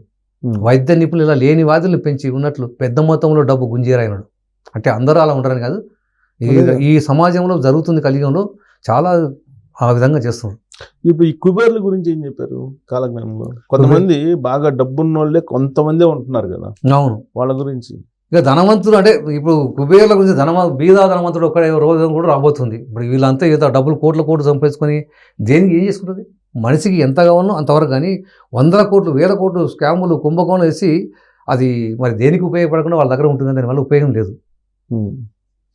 సో రాబోయేటువంటి రోజుల్లో ఇప్పుడు ఆంధ్రప్రదేశ్, తెలంగాణ చూసుకుంటే ఆంధ్రప్రదేశ్కు చాలా ఉపద్రవాలు జరిగే అవకాశాలు చాలా ఎక్కువగా ఉన్నాయి. అవకాశాలు కాదు, చాలా ఎక్కువగా ఉన్నాయి. ఎందుకంటే స్వామివారి కాలజ్ఞంలో అనేక సార్లు స్పష్టంగా ఏ ఏరియాలో ఉపద్రవాలు వస్తాయి, ఆ ఏరియాలో ఎక్కువగా అంటే తినే తిండి లేకుండా బియ్యం ధర చాలా పెరుగుతాయి. కాబట్టి ఈ ముందుగానే అంటే ఇప్పుడు ఆంధ్రప్రదేశ్ ప్రభుత్వం వారు, ఈ రాష్ట్ర ప్రభుత్వం వారు ముందుగా ఆలోచించి ఆహార ధాన్యాలను అంటే సురక్షిత ప్రాంతాలలో నిల్వ చేసుకోవడం ఉత్తమం. ఏది ఎన్ని చెప్పినా, ఎన్ని జాగ్రత్తలు తీసుకున్నా జరిగి తీరుతాయి, అందులో అనుమానం లేదు. మనం చెప్పాడు కదా అని చెప్పేసి ఆహారాన్ని నిల్వ చేసుకొని మన పక్క రాష్ట్రంలో ఆడబెట్టుకున్నా కానీ అది రూపాయికి చిట్టడం, అవి జరిగి తీరాల్సిందే. ఎన్ని చెప్పినా, ఎన్ని చేసినా ఆ కాలజ్ఞానానికి జరిగి తీరుతుంది, అందులో సందేహం ఏమాత్రం లేనేలేదు. సైంటిఫిక్గా కూడా ఇప్పుడు హైదరాబాద్ ఉంది, ఇది సిస్మిక్ జోన్ అంటే భూకంప జోన్లో ఉంది అంటున్నారు. అవును. సో భూకంపాలు అవకాశం ఉంది హైదరాబాద్ అంటే ఒక హైదరాబాద్ అని కాదు, కానీ భూకంపాలు అనేది ఇక్కడేం జరుగుతాయి. హైదరాబాద్ మనకు తక్కువ ఉంది, అంత తక్కువ ఉంది అంత. కానీ మూసీ నది ఎఫెక్ట్ హైదరాబాద్ కూడా ఉంది అన్నమాట. హైదరాబాద్ రాబోయే రోజు మనకంటే మన హైదరాబాద్ నగరానికి చాలా దూరంలో నదులు కానీ, ఈ సముద్రాలు కానీ చాలా మనకు దాదాపు 100 కిలోమీటర్ డిస్టెన్స్లో ఎక్కడ లేదు. మన కృష్ణానది తీసుకుంటే మనకు 150 కిలోమీటర్ దూరంలో మనకుంది. అవును. ఇప్పుడు ఇది గోదావరి నది కూడా అంత దగ్గర ఏం లేదు, అన్ని దూరంగా ఉన్నాయి. మనకు ఒకటి ఎఫెక్ట్ అంటే అది మూసీ నది ఎఫెక్ట్ ఉంది. ఆ మూసీ వరదలు వచ్చినప్పుడు ఆ తీర ప్రాంతాలకు వాళ్ళకి ఎఫెక్ట్ అది. మన రీసెంట్గా జరిగినప్పుడు మామూలుగా ఇది ఏంటంటే ఇప్పుడు చెరువులు కబ్జాలు అయిపోతున్నవి, ఇవన్నీ కబ్జా చేయడం వల్ల ఆ అనవసరం అంటే వాళ్ళు మొత్తాన్ని అంటే చెరువులను ఈ యొక్క మూసీ నదుల దగ్గర ఆంచుకొని వాళ్ళు అంటే ఆ రకం చేయడం వల్ల వాళ్ళకి ఎఫెక్ట్ పడుతుంది. సో ఇప్పుడు అక్కడ చూసుకుంటే కనుక ఇది మీరు చెప్పిన హంపి రెండో రాజధాని అన్నారు, అక్కడేమో మళ్ళీ ఉపద్రవం ఉందని చెప్తున్నారు. మళ్ళీ మీరు హంపి విరిగిపోయిన 2 మంది అగ్నివర్షం కురుస్తారు, అగ్నివర్షం కురుస్తుంది, అక్కడ నష్టం జరుగుతుంది అంతే. ఆ రెండుల మధ్య అగ్నివర్షం కురుస్తుంది చెప్పండి. ఇప్పుడు బనగానపల్లి ఉంది, బనగానపల్లి ఆయన స్వామివారి కాలజ్ఞానం రాసింది, స్వామివారి గోవులం కాసి అక్కడ ఆ గుహలో స్వామివారి కూర్చొని కాలజ్ఞానం రాసిన చేయడం జరిగింది. అవును, దానికి ఏదో విశిష్టత చెప్పారు కదా. దానికి విశిష్టత అంటే జుర్రేరు అంటే సముద్రం మొత్తం అంటే ప్రపంచం మొత్తం చుక్క నీరు లేకపోతే ఆ జుర్రేరు బనగానపల్లిలో జుర్రేరు నీరు ఇంకా అని చెప్తున్నాడు. అక్కడ నీళ్లు ఉంటాయి అంటున్నాడు. సో ప్రపంచం ఎటు పోయినా ప్రపంచం అంటే అది మొత్తం చుక్క సముద్రాలు కూడా ఎండిపోతాయి. నదులు, బావులు, సముద్రం మొత్తం చుక్క నీళ్ళలోకి వెళ్ళిపోతాయి. కానీ బనగానపల్లిలో జుర్రేరు నీరు ఇంకా అక్కడ నీళ్లు ఉంటాయి. సో ప్రపంచం మొత్తం అక్కడికి వచ్చి తాగాలంటారా? అట్లా కాదు, అక్కడ నీళ్ళు ఉంటాయని చెప్తున్నాడు. అక్కడ నీళ్ళు చెప్తున్నాడు, ప్రపంచం అంతా నీళ్ళు లేకుండా చేస్తున్నాడు. సో అది వెలిగిపోతుంది అంటే భక్తి పరంగా అప్పుడు కూడా భక్తులు కాని వారు అప్పుడు అంటే జనం రకరకాలుగా నశించాలి కాబట్టి అట్లా రకరకాలుగా చేపిస్తున్నమాట. అక్కడ నీళ్లు లేకుండా చేయడం వల్ల అది అనమాట. ఇప్పుడు కందిమల్లాయపల్లి, ఆ బనగానపల్లి అవి కందిమల్లాయపల్లి నా రాకముందు కందిమల్లాయపల్లి పన్నెండవ పట్టణం అయితే చెప్పింది. అంటే ఈ ప్రళయాలు, భూకంపాలు వదిలి వచ్చినప్పుడు భక్తిపరంగా ఉన్న వాళ్ళందరూ అంటే వాళ్ళకి శక్తినిచ్చి అందరూ అక్కడికి వెళ్తారు, అక్కడ ఇల్లు కట్టుకోవడం, ఆ రకంగా పన్నెండవ పట్టణం అయిపోతుంది. ఇంకా ఇప్పుడు రాబోయే కాలంలో వేగంగా జరిగిపోతాయి. ఇంకా ఇప్పుడు జరిగినప్పుడు చూసి అరే స్వామివారి మహిమలు తెలుసుకొని అంతా అక్కడ ఆల్రెడీ కొనిపెట్టుకుంటారు. ఇప్పుడు ఇమ్మీడియట్గా ఏముంది, 2 నెలల రోజులు కడుతున్నారు రెడీమేడ్. 2 నెలలు పెద్ద సమస్య ఏం కాదు, జరిగిపోతాయి. రాబోయే రోజుల్లో అక్కడ బనగానపల్లి పన్నెండవ పట్టణం అయితే 2034 వరకు. సో అక్కడ కొంచెం పుణ్యాత్ములు ఉంటారు, పుణ్యాత్మ ఉంటారు అంతే కదా. అంతే మీరు చెప్పారు అంతే. 12 భక్తులైన వారు అక్కడ చేరుకుంటారు. నా భక్తులైన వారు 50 మంది కందిమల్లాయపల్లి చేరుకుంటారని చెప్పిండు. నా భక్తులు 50 మంది కందిమల్లాయపల్లి చేరుకుంటారు, అప్పుడు పన్నెండవ పట్టణం అవుతుంది. సో ఇప్పుడు మొత్తం అంతా 2034 అంతే కదా. 2034లో స్వామివారి అంటే కలిగాంతం అది. బాగుగా ఆనంద సంవత్సరం నాగమల్య రీతిగా నరలంతా చచ్చేడు యోగం ఇక ముందు వచ్చాను తెలియండి. అంటే ఆనంద సంవత్సరం 2034 ఆ సంవత్సరంలో నరులంతా చచ్చిపోయే రాబోతుంది అంటున్నాడు. గోవులు సంతతి పెరిగిద్ది అని చెప్పి అట్లా ఉందా? గోవుల సంతతి పెరగట్లేదు, తగ్గుతుంది కాదు. ఈ యుగాంతం తర్వాత మళ్ళీ మామూలుగా కృతయుగ ధర్మంలో అన్ని మామూలు అయిపోతుంది ఇంకా మళ్ళీ అది. సో ఈ మొత్తం సృష్టి అనేది కొత్తది మనం చూడబోతా ఉన్నాం. ఇది 2034. సో ఈ లోపు ఇది ఆర్టిఫిషియల్ ఇంటెలిజెన్స్ లేకపోతే టెక్నాలజీ ఉండదు, మొబైల్స్ ఉండవు, ల్యాప్టాప్లు ఉండవు, ఇవన్నీ ఏవి పనిచేయవు అంతే. పనిచేయదు అంతే, ఇంకా స్తంభించిపోతాయి అంతే. ఇంకా టెక్నాలజీ ఏమి ఉండదు, శాటిలైట్ ఇవన్నీ ఏం పనిచేయదు. టీవీలు, రేడియోలు ఇవన్నీ ఏమి ఉండదు. మొబైల్స్ కూడా ఏం పనిచేయవు. ఈ సినిమాలో లాగా మొత్తం స్తంభించిపోతుంది ఒక్కసారిగా అంతే, మొత్తం మళ్ళీ ఫ్రెష్గా వస్తుంది అంతే, ఫ్రెష్గా అంతే. ఇంకా కాలజ్ఞానంలో 6 ఏళ్ల పాపకు ఒక మగబిడ్డ పుట్టినడు, 6 సంవత్సరాల పాపకు మగబిడ్డ పుట్టడం అనేది అసంభవం. అంటే ఇప్పుడు అంటే సృష్టికి విరుద్ధమైనప్పుడు నేనేందో నా మహిమ ఏందో చూడంటాడు. మామూలుగా అయితే ఆ 12 సంవత్సరాలు 14 సంవత్సరాలు ఆమె పెద్ద మనిషి కావడము, తర్వాత 20 సంవత్సరాలు పెళ్ళి అయితేనే పిల్లలు పుట్ట జరుగుతుంది. 6 సంవత్సరాల పాప అనేది అది మన సృష్టి ధర్మానికి విరుద్ధమైన మహిమను కూడా చూపిస్తున్నాడు. నేనేందో నా మహిమ ఏందో నా తమాషను చూడని ఆయన చూపిస్తున్నాడు. ఇప్పుడు ఆవు కడుపున మనిషి పుట్టిన అనేది విరుద్ధమైనది. ఆవు కట్టిన మనిషి పుట్టడం ఏంది? అలాంటివి కూడా అంటే రాసి మహిమ చూపిస్తున్నాడు. పంది కడుపున ఏనుగు పుట్టేను అన్నాడు. పంది ఏ సైజులో ఉంటుంది, మన ఏనుగు ఏ సైజులో ఉంటుంది, అవి రెండు కలిసే అవకాశమే లేదు. మరి పంది కడుపున ఏనుగు పుట్టిందంటే అట్లా చూపిస్తున్నట్టు ఆ మహిమలు ఆ విధంగా అనమాట, సృష్టికి విధంగా. సో హంపీలో హనుమాన్ హంపీలో ఉన్న ఆంజనేయ స్వామి అలిసి మూలిగైనా ఆ మూలుగు విన్నవారు నీలిగి చచ్చేరాయన కాలజ్ఞుడు. ఆ హంపీలో ఆంజనేయ స్వామి మూలుగితే ఆ మూలుగు విన్నవారు నీలిగి చచ్చిపోతారంట. అది భవిష్యత్తు వాక్యం అట్లా రాసిన స్వామివారు, అట్లా రాసి యాగంటి నందిస్తాడు అంటే ఆ మహిమలు చూపబోతున్నారు. ఆంజనేయ స్వామి 7 ప్రమాణం అంతా హైట్ పెరుగుతాడట. ఆ రకంగా అంటే ఆ రకంగా మహిమలు ఒక్కొక్కది ఏముంది ఒక మహిమ చూపిస్తున్నట్ల. అందరి జాతకాలు అంటే నది నద్దం పుట్టుక తెలుసు, సప్త సముద్రం పుట్టుక తెలుసు, నా పుట్టుక నామ తెలుసు, అందరి దేవతల పుట్టుక తెలుసు, నా పుట్టుక నా మహిమ ఏ దేవుడు ఎరగడు, అందరికి నేనే సమానం, నాకు సమానమైన దేవుడు, నాకు మించిన దేవుడు అంటున్నాడు. కాబట్టి కాలజ్ఞానం రాసిండు, నాకు సమానమైన దేవుడు లేడు, నాకు మించినోడు ఎక్కడ ఉందా. అందరి పుట్టుపర్వతాలు తెలుసు, నా సప్త సముద్రం పుట్టుక తెలుసు, నది నదుల పుట్టుక తెలుసు, నా పుట్టుక నా మహిమ ఏ దేవుడు ఎరగడు. పల్నాడుది కూడా మెన్షన్ చేశారు. పల్నాడుది ఏంటి, బాటసార్లు వచ్చి పల్నాటి అది భవిష్యత్తు వాక్యం. పల్నాటిది అనేది వాట్సాప్లో వచ్చి అంటే పశ్చాకాంత నలుదన్న అని భవిష్యత్తు వాక్యం అది. సో ఈశాన్యం నుంచి ఈశాన్య అది జరిగిపోయిన వాక్యం. ఈశాన్యం నుండి విషగాలి వచ్చి విపరీతంగా చచ్చేరుమా, కొరంకన జబ్బు 1,000,000 మందికి తగిలి కోడిలా తూలి చచ్చేరుమా అనేది ఆల్రెడీ ఇది జరిగిపోయింది. మళ్ళీ ఇలాంటి అవకాశం, మళ్ళీ ఈ కరోనా లాంటి కొత్త కొత్త వైరస్లు వస్తాయి, కోట్ల కొలది అనేది నశిస్తారు ఈ వైరస్లో. 360 రోగాలు మళ్ళీ విజృంభిస్తూనే ఉంటాయి. ఈశాన్యం కాదు కొత్త కొత్త వైరస్ 360 రోగాలు ఉన్నాడు. రోగాలు ఘనమయ్యను మందు పారకపోయ్యను కాలజ్ఞానుడు. అంటే ఎటువంటివి దైవాధ్యానం కన్నా మించింది లేదయ్యా, అనంత శక్తులు అందులో ఉన్నవి. అష్ట కష్టములకు కఠిన రోగములకు దివ్య విషయం అని నమ్మండి అయ్యా అంటున్నాడు. ప్రతి కష్టానికి కూడా ఇదే దైవాధ్యానం మించింది లేదు, దానికి ఏ మందు అవసరం లేదు అంటున్నాడు. పుట్టెడు గాజులు పగిలిపోయాను, 12 పుట్ల గాజులు పగిలిను, మొలపాడు రక్తం పారను, వృద్ధులో దైవమే లేదన్న వారు ఒడ్లపట్టు వాళ్ళని నశించిపోతారని చెప్పి. ఇప్పుడు దైవం లేదని చాలామంది సభలు సమావేశాలు మీటింగ్లు పెట్టుకొని దేవుడు ఎక్కడున్నాడు, దేవుడు ఉంటే చూపించండి. బ్రహ్మంగారు వీరభద్ర స్వామి దేవుడే కాదు, ఆయన ఊహించితే ఇవన్నీ జరుగుతాయి. కాబట్టి ఇకపై అటు దేవుడు లేడు అన్న వారికి పోయిన స్థానం అయిపోయింది. ఒడ్లపొట్టు రాలినట్లు కుప్పలు కుప్పలుగా రాలిపోతారు. నా మహిమ తెలియని ద్రోహి మందలు సీమల పుట్టలు చెదల పుట్టలు మడిసినట్టు మడిసేరన్నాడు.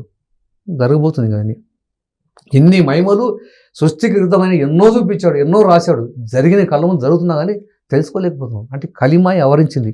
నశించిపోయేటి బుద్ధులే పుట్టిన నాస్తికవాదులు అయిపోయారన్న, అంతు తెలవని కరువు వచ్చినాయా, మసిపాత మాడక అమ్మేరయ్య. అంటే మసిగుడ్డ వంటి వస్త్రాలు కూడా డబ్బులకు అమ్ముతారు. ఆ రోజు రాబోతా ఉన్నాయి అన్నమాట. సో అంతులేని కరువు వస్తుంది. కరువు అనేది చాలా కరువులు అనమాట. ఆ కరువు చెప్పని కరువు రాబోతా ఉంది.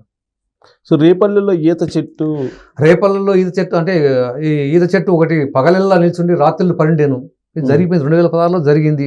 అది మొదలుకొని 2016 మొదలుకొని 8 సంవత్సరాల కంటే క్రోధినామ సంవత్సరం 2016, 8, 2024 క్రోధినామ సంవత్సరం మొదలుకొని ఉత్పాతాలు పెరిగిపోతాయని చెప్పిన కాలజ్ఞుడు ఆయన చెప్పిన కంటే 2016లో జరిగింది. అనేక ఛానళ్ళ వల్ల వచ్చి అక్కడ జరిగిందన్నమాట. అంటే ఒకరోజు ఏం చేశాడు, ఆ కొండమంజలు అనే ఒక గ్రామంలో సుబ్బారావు అనే రైతు ఆయన పొలం దగ్గరకు పోయి అక్కడ దాని బైక్ మీద పోయి ఆ వాహనం అక్కడ 2 బైక్ను అక్కడ పెట్టిండు. ఆ చెట్టు కింద పెడితే పోయి పొలం పనులు చూసుకొని సాయంత్రం వచ్చిండు. సాయంత్రం వస్తే ఆ ఈత చెట్టు ఎక్కడ ఏమైందంటే ఆ బైక్ను పడింది. సరేలే ఏదో అనుకోడు వరిపోయిందని ఆ బైక్ అది చెట్టును పక్కని బైక్ తీసుకొని వచ్చేసాడు. వచ్చేసి నార్మల్గా పోయాడు. మళ్ళీ మరుసటి రోజు మార్నింగ్ మళ్ళీ యథావిధిగా పొలానికి వెళ్ళి బావి దగ్గరకు పోయి చూస్తే ఆ చెట్టు పడుకున్న చెట్టు నిలబడి ఉంది. ఆయనకి అర్థం కాలేదు అని చెప్పేసి అక్కడ చెట్టు బైక్ని మళ్ళీ అక్కడ ఆపేసి ఆ చెట్టు కింద పెట్టి మళ్ళీ సాయంత్రం చూస్తే మళ్ళీ బైక్ ఆ చెట్టు పడుకొని ఉంది. అంటే అర్థమైంది, అంటే ఈ ఈత చెట్టు కూడా మనసులాగానే పగలెల్లా నిలబడి రాత్రి పడుకుంటుంది. ఈ విషయాన్ని గ్రామాల్లో చెప్తే గ్రామాల్లో వచ్చి చూస్తే మొత్తం అంతా తడ్డోపతండం రావడం వల్ల అన్ని ఛానల్ తెలిసిపోయి ఏం జరుగుతుందని చెప్పేసి అన్ని ఛానల్ వాళ్ళు వచ్చేసి అక్కడ కెమెరాలో పెట్టి చూస్తే ప్రతిరోజు మార్నింగ్ లేవడము, రాత్రి కాగానే సాయంత్రం కానీ పడుకోవడం జరిగింది. అదే విషయం కాలజ్ఞానం చెప్పిండు. అంటే ఒక చెట్టు ఈత చెట్టు ఒకటి పగలేళ్ళ నుంచి రాత్రి 12 అన్నాడు. 2016లో జరిగింది. అన్ని ఛానల్లో వచ్చింది. అక్కడ ఈత చెట్టుకు పూజలు చేశారు. పూజ చేసి టెంకాయలు కొట్టి అక్కడ విభూది మొత్తం పసుపు కుంకాలు చల్లి అక్కడ చేయడం జరిగింది. అన్ని ఛానల్లో ఎంతోమంది గ్రామాల నుండి తల్లి లక్షల మంది తల్లులు వచ్చి చూడడం జరిగింది. అది 2016 మొదలుకొని 8 సంవత్సరాలకు, అంటే 8 సంవత్సరాలు 19వ సంవత్సరం ఉత్పాతాలు పెరిగిపోతాయి. 2004 ఉత్పాతాలు పెరుగుతాయి కాలజ్ఞానం స్పష్టంగా చెప్పింది. ఆ విధంగానే జరుగుతుంది ఇప్పుడు. వేప చెట్టుకు అమృతం కారేను అంటే మామూలుగా ఈత చెట్లకు తాడి చెట్లకు అమృతం కాస్తుంది. వేప చెట్టు కాబట్టి వేప చెట్టుకు అమృతం కారణం అనేక సార్లు జరిగింది. ఎన్నో 100 సార్లు జరిగినది. అమృతం అంటే వేప చెట్టు అమృతం కారణం జరిగింది అనమాట. తెల్లని పాల వంటి ద్రవం కారణం జరిగింది. అంటే అమృతం అంటే మనం వేరే అనుకుంటాం కదా, అసలు వేరే ఆయన అమృతమే అని చెప్పిండు ఆ కాలజ్ఞంలో. అంటే ఆ అమృతం ఆ వేప చెట్టు అమృతం. వేప చెట్టు అంటే లక్ష్మీదేవి స్వరూపం కాబట్టి ఆ చెట్టు నుండి అమృతంలో ద్రవంలో కారణం అనేక సార్లు జరిగింది. చాలాసార్లు జరిగింది. మేషరాశిలో శని ప్రవేశం. మేషరాశిలో శని ప్రవేశం అయితే మేలు కొందరికి జరిగేనుమా, దోషకారుల దూలైపోయి ధూమకేతులు ముంతబట్టేను మనడు. అంటే మేలు కొందరే పుణ్యాత్మ దైవతం మంచి జరగబోతుంది. ధర్మానికి వ్యతిరేకంగా ఉన్న వాళ్ళు, ధర్మ విరుద్ధంగా ఉన్న వారికి మట్టిలో కలిసిపోతారు. అది 2020 మొదలుకొని జరగబోతుంది. ఇప్పుడు ప్రస్తుతము మనకు శని కుంభరాశిలో ఉంటాడు. ఒక్కొక్క రాశిలో శని భగవానుడు 2.5 సంవత్సరాలు ఉంటాడు. అంటే ఈ 12 రాశి తిరగడానికి 30 సంవత్సరాలు కలపడుతుంది. ఇప్పుడు కుంభరాశి నుండి మీనరాశిలోకి వెళ్ళిపోతారు. మీనరాశి నుండి కుంభరాశి మరి మేషరాశికి ప్రవేశించాలంటే 2019 జూన్లో అప్పుడు మేషరాశికి ప్రవేశించబోతుండు. అప్పుడు ఇవి జరగబోతా ఉంది అన్నమాట. 2020 నుండి జూన్ నుండి జరిగే అవకాశాలు ఉన్నాయి. జరుగుతాయి అవకాశాలు, జరిగి తీరుతుంది. ఓకే. ఇది ముండమోపిల్ల ముత్తైదు అయ్యారు అంటే ఇప్పుడు చేస్తున్నాము. అంటే భర్త చనిపోయిన తర్వాత మళ్ళీ మరణ వివాహాలు చేసుకుంటున్నారు. ముత్తైదు అవుతూనే మనం చూసుకుంటాం. చనిపోయిన తర్వాత మళ్ళీ సంవత్సరానికి 2 సంవత్సరాలకు 6 నెలలకే వాళ్ళు పెళ్లి చేసుకుంటున్నారు. అంతే. పెళ్లి అయినంత వరకు వాళ్ళు భర్త చనిపోతే మళ్ళీ 2వ వివాహం చేసుకుంటారు, 3 సార్లు వివాహం చేసుకుంటారు. వివాహమైన సంవత్సరానికి విడాకులు ఇచ్చారు. ఇప్పుడు చూస్తున్నాము వివాహమైన సంవత్సరం 1 సంవత్సరం 2 సంవత్సరాలకే విడాకులు తీసుకున్న సంఖ్య పెరిగిపోతుంది. సంవత్సరం కూడా కలిసి ఉండట్లేదు. ఎవరికి వారికి ఏమవుతారు. ఇద్దరు భార్య భర్తలు ఉద్యోగాలు చేస్తున్నారు కాబట్టి ఎవరికి వాళ్ళే మార్నింగ్ ఈవినింగ్ వాళ్ళు పోతున్నారు. 2 డ్యూటీ, భర్త నైట్ డ్యూటీ చేస్తుంటే భార్యను మార్నింగ్ డ్యూటీ. కాబట్టి భార్య భర్త కలిసే అవకాశం లేదు. అట్లా సాఫ్ట్వేర్ కంపెనీలు వచ్చిన తర్వాత జాబులు ఎక్కువైపోయినాయి. లేడీస్ కూడా నైట్ టైం డ్యూటీ చేస్తున్నారు. కాబట్టి ఇద్దరు ఎవరికి వాళ్ళే అన్నట్లు సంవత్సరంగా ఎవరికి నచ్చక విడాకులు తీసుకుంటున్నారు. ఇవి చాలా మంది విడాకుల సంఖ్య కోట్లకు వస్తుంది. అది అయిపోయింది ఎక్కువ విడాకులు ఎక్కువైపోయింది. మన ప్రముఖులు కూడా చాలా మంది పెళ్లి చేసుకుని 6 నెలలకు సంవత్సరానికి విడాకులు తీసుకుంటారు. రాజకీయ నాయకులు చూస్తుంటే వీళ్ళు మన సినిమా యాక్టర్లు 2, 3, 4 చేసుకుంటారు. సంవత్సరం 2 సంవత్సరాలు కూడా కలిసి ఉండట్లేదు. అట్లా. సో ఇప్పుడు యాదగిరి ఏటి జలచరములన్నీ బాగుగా భువి పలికి ఉంది. అది భవిష్యత్ వాక్యం, అది జరగవలసి ఉంది. సో కుమారస్వామి వాక్యులకి అది ఇవన్నీ భవిష్యత్ వాక్యాలు. సో చీకటి గమ్మిద్ది, అమావాస్య రోజు పౌర్ణమి వస్తుంది, అది కూడా భవిష్యత్ వాక్యం. అంటే అమావాస్య రోజు చంద్రుడు, అమావాస్య రోజు అంటే అమావాస్య చిమ్మ చీకటి ఉండాల్సి చంద్రుడు వస్తాడు అనమాట. ఆ రాత్రి 12 గంటలప్పుడు సూర్యుడు వస్తాడు, కనిపిస్తాడు. పట్టపగలు చుక్కలు కనిపించడం జరిగింది. భవిష్యత్తు పట్టపగలు చుక్కలు కనిపించడం జరిగిపోయింది. ఆ సూర్యగ్రహణం అప్పుడు మనకు పట్టపగలు మధ్యాహ్నం 2 గంటలప్పుడు పట్టపగలు చిమ్మ చీకటి అయిపోయి మొత్తం చుక్కలు కడపడ్డాయి. 1980లో జరిగిపోయింది. జరిగినది. సో ఇంకా హంపి విరూపాక్షి ఉత్తర దేశంలో సత్తుగా ప్రజలంతా కత్తులతో వేటలు ఆడారు. అది జరగవలసింది. అది కూడా భవిష్యత్ వాక్యమే. ఉత్తర దేశం ఎంత అక్కడ యుద్ధ వాతావరణం జరగబోతుంది అన్నమాట. ఇది ఉత్తరాది ఉత్తర దేశం ముందు. సో 4 యుగాలకి మనం మానవ శరీర నిర్మాణానికి ఏంటి రిలేషన్ ఉందా? అంటే ఇప్పుడు 4 యుగాలని కృతయుగ ధర్మము, కృతయుగము, త్రేతాయుగము, ద్వాపరయుగం, కలియుగం. కలియుగం అంటే ఇప్పుడు ఈ కలియుగం అనేది, కలియుగంలో పాపం ఎక్కువ అనమాట. 3 భాగాలు పాపము, 1 భాగం అని పుణ్యము. అంటే మనుషులు ఈ కలియుగంలో అంటే ధర్మము, న్యాయం ఉండదు, వాయువర్షాలు ఉండవు, తల్లిదండ్రులు, దైవం మీద భక్తి ఉండదు, అన్నీ అంటే ఈ కలియుగం అట్లా ఉంటుంది అనమాట. కలియుగంలో ఇప్పుడు అంటే ఒక్కొక్క ధర్మం రాకుడు, ఈ ధర్మం అలా ఉంది కలియుగంలో అనమాట. ఇది చివరి కలియుగంలో ఈ అంటే దేవుడు లేనివాడు, వాయువర్షాలు లేకపోవడము, అన్నీ ఇలానే జరుగుతాయి అన్నమాట. వ్యతిరేకం ఉంటాయి అన్నమాట. మద్య మాంసాలు వినియోగించడము, ధూమపానం పెరిగిపోవడము.